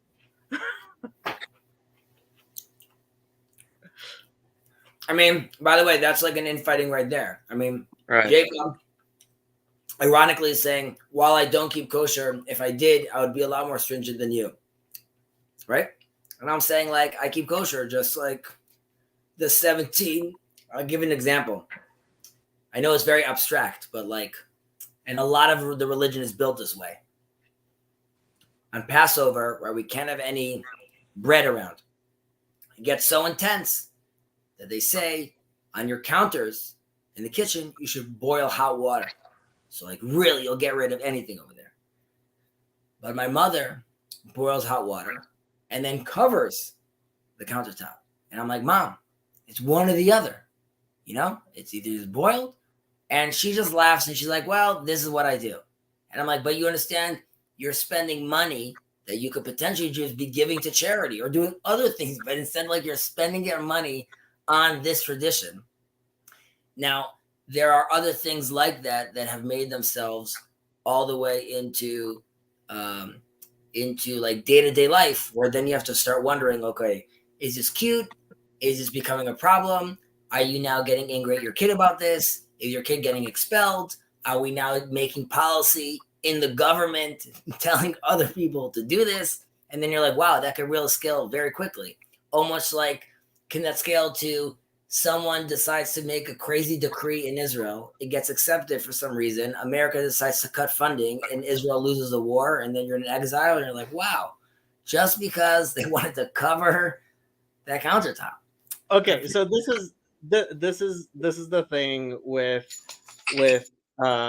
I have to say it's an eternal thing that frankly anybody who knows as much about Judaism as Chazi does, and even if they only know as much as I do, understands that there's a serious problem, which it's funny enough, I think Jesus was addressing when he talks about tithing tithing spices, right?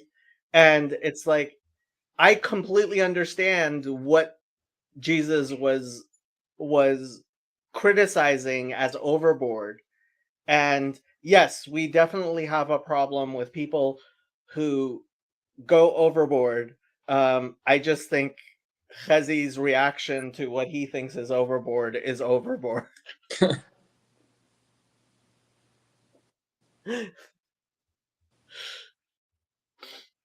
He's muted. Yeah. There's infighting, like we just demonstrated. Yeah. And it could scale to a to a dangerous place.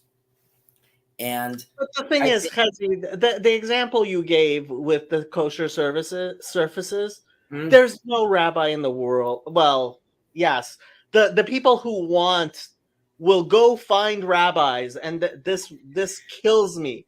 They will Jacob. go find rabbis to say what they want. Jacob, But like, no competent rabbi says you need to do both.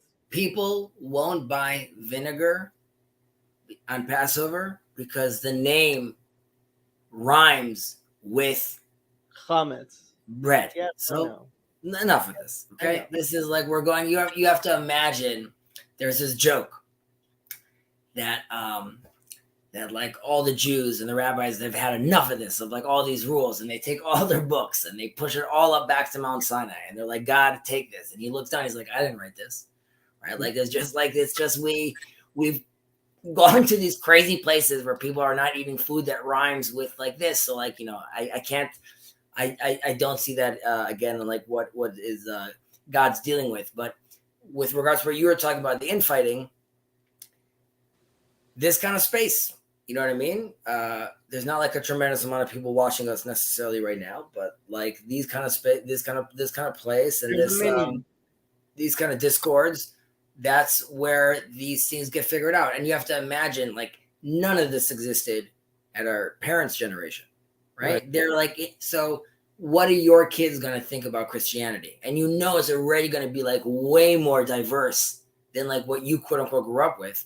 And your kid's going to be walking out there with like a toolkit that's like way more like flipping the utility belt, into like Batman's utility belt. He's walking out over there, like, knows your conversations with Jacob, knows his interactions with Jews is different. His interactions with Muslims is different, with Catholics or Protestants is different. So I think this is like an amazing space, which part of what Jacob and other people in this group are obviously trying to promote and push and create a structure to this because they see the value in this. And not if it's just like, the quote unquote, the meaning crisis, but just in general, to have a body that allows you to navigate through these things. Mm-hmm. It obviously helps if everyone over here is religiously inclined or spiritually inclined. So that you are oriented relatively towards the same direction. And so I think you're in the right space. So obviously you're saying, great, in this space, I'm expressing that. I'm just saying that it doesn't necessarily look like an answer that happens by Paul saying, in video 32, I answered your question. It's more like after 5 years of listening to Paul, you are just well more equipped to walk around the world and know how to answer those questions for yourself or put those questions to bed in a way that allows you to then continue your life, basically. But I think like that's why this space is amazing. Yeah. It's definitely like a very progressive, conservative mix. I don't know how to put it, but it's like y'all are I don't know, like very progressive and conservative at the same time. As one should be. I mean, like that's like you could go. There's many levels of that, but like it's the edge of chaos and meeting, the yin yang, chaos and order, the yin yang, all those things is to be able to do that balancing act. constantly. So I think like whether it's progressive and conservative, I think like, God is obviously is everything, but also I think he's tremendously progressive while obviously having a structure that needs to be more conservative to allow you to move forward. But within that structure, one could be extremely progressive. Yeah. It's like a semicolon where it's like, it's not a contradiction. It's like, yes, and this, something like that. But well, I'll leave y'all to it. I'm very grateful to be a part of the group and conversation. So Thanks, man. Love having you here. thank you. Jacoby, you got to. Are we gonna walk into the comments or wait? It's funny that I think like it is kind of funny how different our outlooks are as far as halacha, right? I think we agree on a lot of things, but in some ways, like I think the fact that I come from a background where, of non-observance, and my father constantly telling me these Orthodox people are crazy and like it's stupid. Like I told you about Birkat HaLavana. Yeah, I would ask you a question for a second. Would your father consider me Orthodox? He would consider you okay and somebody whose family does this stuff, so it's okay that you're still caught up in the OCD stuff. Yes. I hear you. And just gonna say that I think tolerate somebody like you. Tolerate me. I was gonna say that I think while you're saying in certain areas you're gonna be more, it's seemingly you're more traditional than I am. Like clearly this whole conversation on this channel and your conversation with Christians is so outside of like the norm. So like I would even say like anything that you think I say is controversial within the community, that is still less controversial than the involvement on like this conversation. Actually, you don't realize how much of a Chabadnik you really are. I think I'm everything, man. I just like listen. No. With everything. I think you need to spend some more time in Chabad. Then you won't feel at least some of the things. The way the Rebbe turned Judaism outwards. That's the name of one of the biographies of the Rebbe, Turning Judaism Outwards. And I did ask my rabbi, and I do ask my rabbi about this channel. And I even asked him about my discussion with Father Stephen. And while I don't want to make him take responsibility, he asked me some questions, and he said, I don't think you need to delete the channel. So my point wasn't that you're not going to find someone that agrees with you. My point is that I would say for mainstream, why you wouldn't know what to do with this. You know what I mean? Oh, why you? Yeah, of course. But that's because so that's like what whatever. No, but I didn't go find a rabbi who would agree with me. He's the shliach at the university I went to. My point being, I don't know if I consider myself an Orthodox Jew. I think like I'm a God-fearing Jew, and I love God.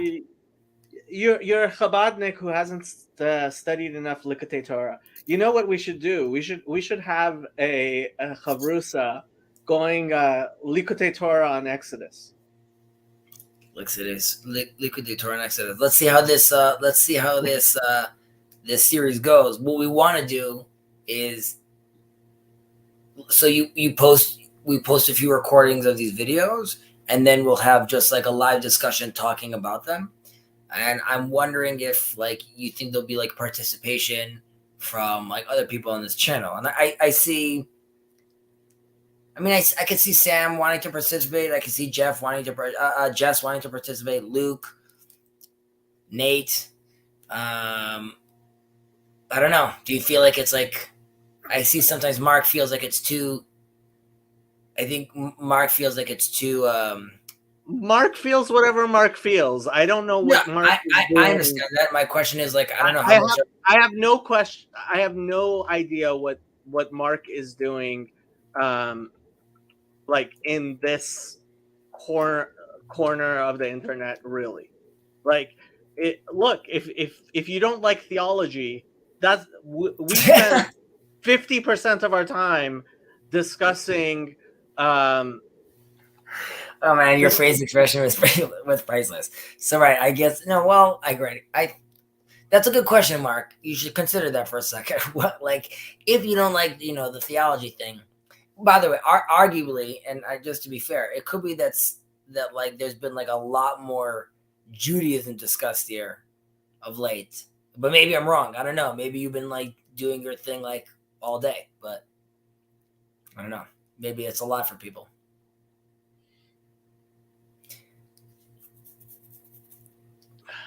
Mark is here to argue with me in your chat. Oh, okay. That's funny.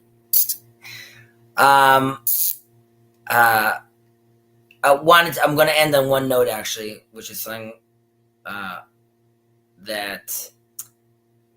I wanted to ask you was, do you have for the Just Chatting so far, and aside from your other developments that you're working on, or ideas that you're working on, do you want to have some sort of format to this, or right now you're still just liking the flow? Look, I don't like the flow, that's for sure, but it doesn't matter because this was more proof of concept than it was ever the vessel, the thing itself. You're saying just like this could work. Yeah, like my channel is my channel, and I like what the organization is going to be for the 24/7 channel and stuff like that, and that stuff. I've been making an analogy which works well in this little corner because so many people are involved in construction, right?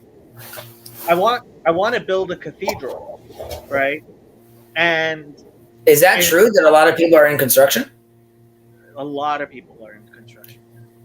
That's so interesting, and I'm also like Yes, yeah, yeah. A lot of people, because they listen while they work, and they're artisans, and they work in. Yeah, a lot of people work in. That makes sense. And so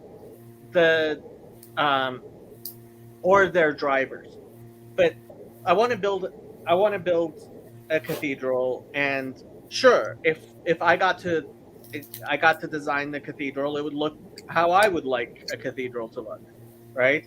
It would look a lot like probably Mikdash bells in Jerusalem. Fuchsia everywhere. Fuchsia everywhere, yes. But when it comes down to it, right now, I'm looking for people who are willing to buy a land and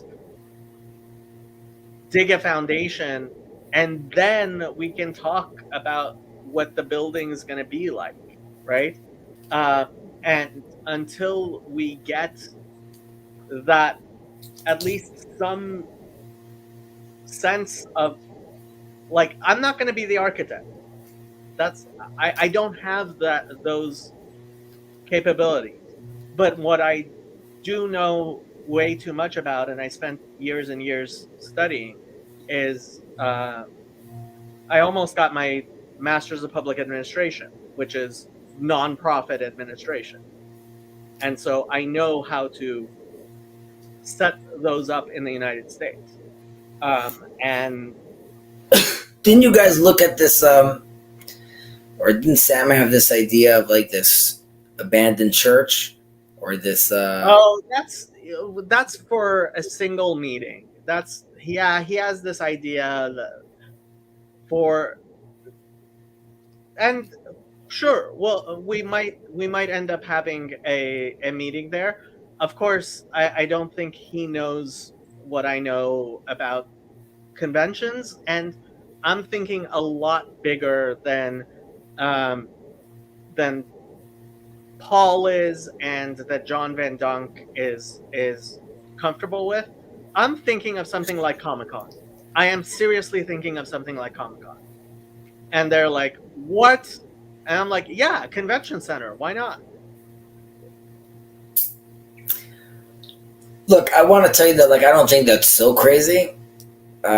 Just because, and maybe I'm wrong, but I'm just saying that based on sort of like the level of interaction I see here, which is people seem to be like fired up, like just like you said, like they're fired up about like Star Wars or like what color like lightsaber this guys have. So like people here are like really into their things. So Look, people are traveling internationally. People traveled internationally to come to Chicago.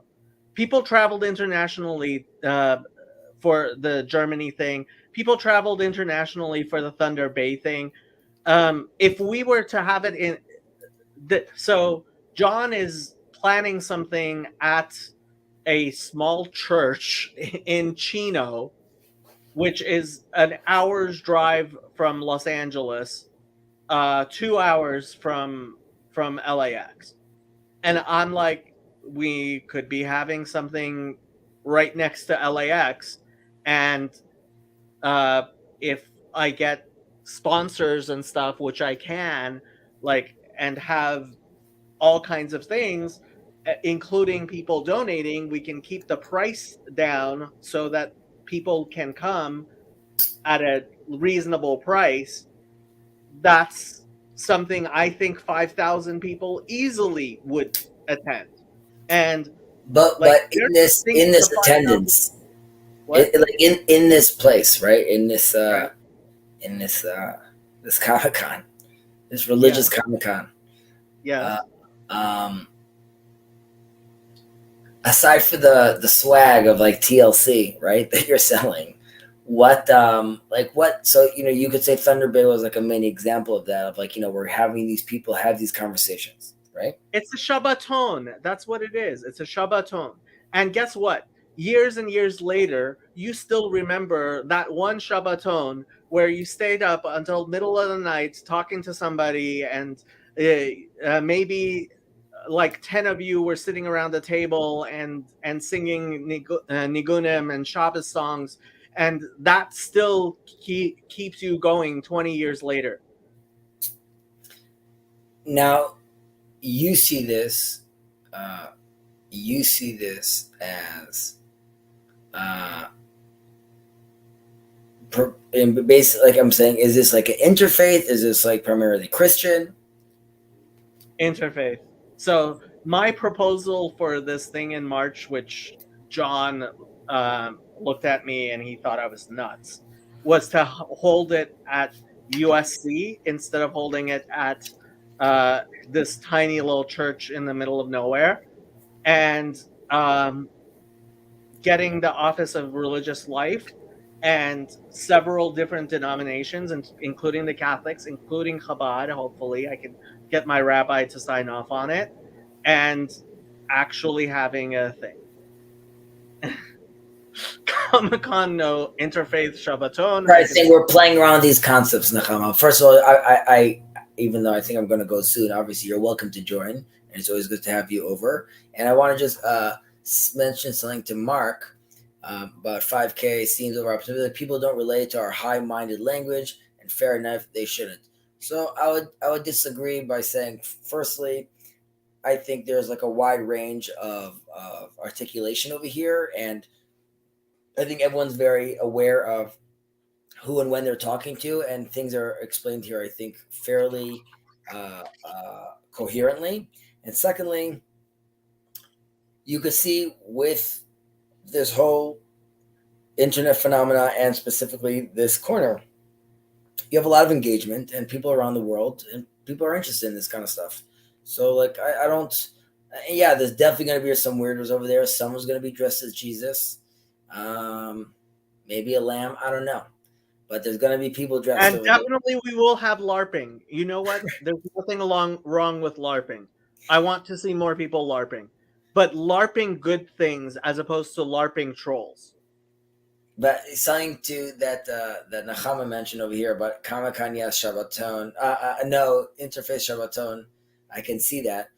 So Shabbaton is spending, as it's like a Sabbath. You spend the whole Sabbath together. Usually you go to some sort of, it's like a retreat, right? It's a weekend retreat. There's just discussion, singing, meals. Obviously on the Sabbath, there's no technology, so you really could be fully focused. And, there's like, the equivalent would be like a silent retreat of some form. So that could be interesting. And I think if you have a lot of interfaith people happening over there, then it very quickly becomes like a massive networking place, and that very quickly becomes, it makes its way into culture. The Daily Wire needs to be there. Ba ba ba ba bam, ba ba boom. So it's not nuts. And Garth he could definitely dress up as Jesus. There's no question. Jacob, Yes. it's 1 a.m., so I'm going to go to sleep. Chag Sameach to you all.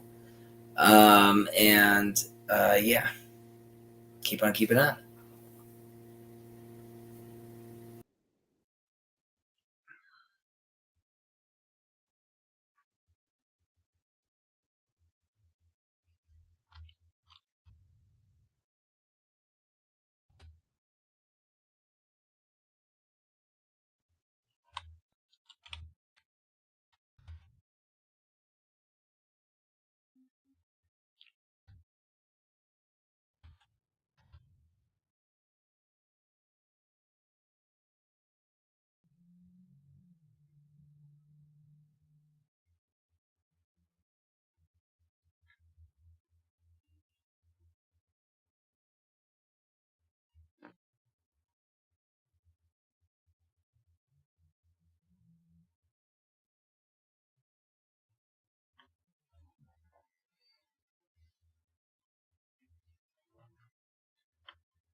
Beautiful. Likutei Torah actually starts with Exodus. You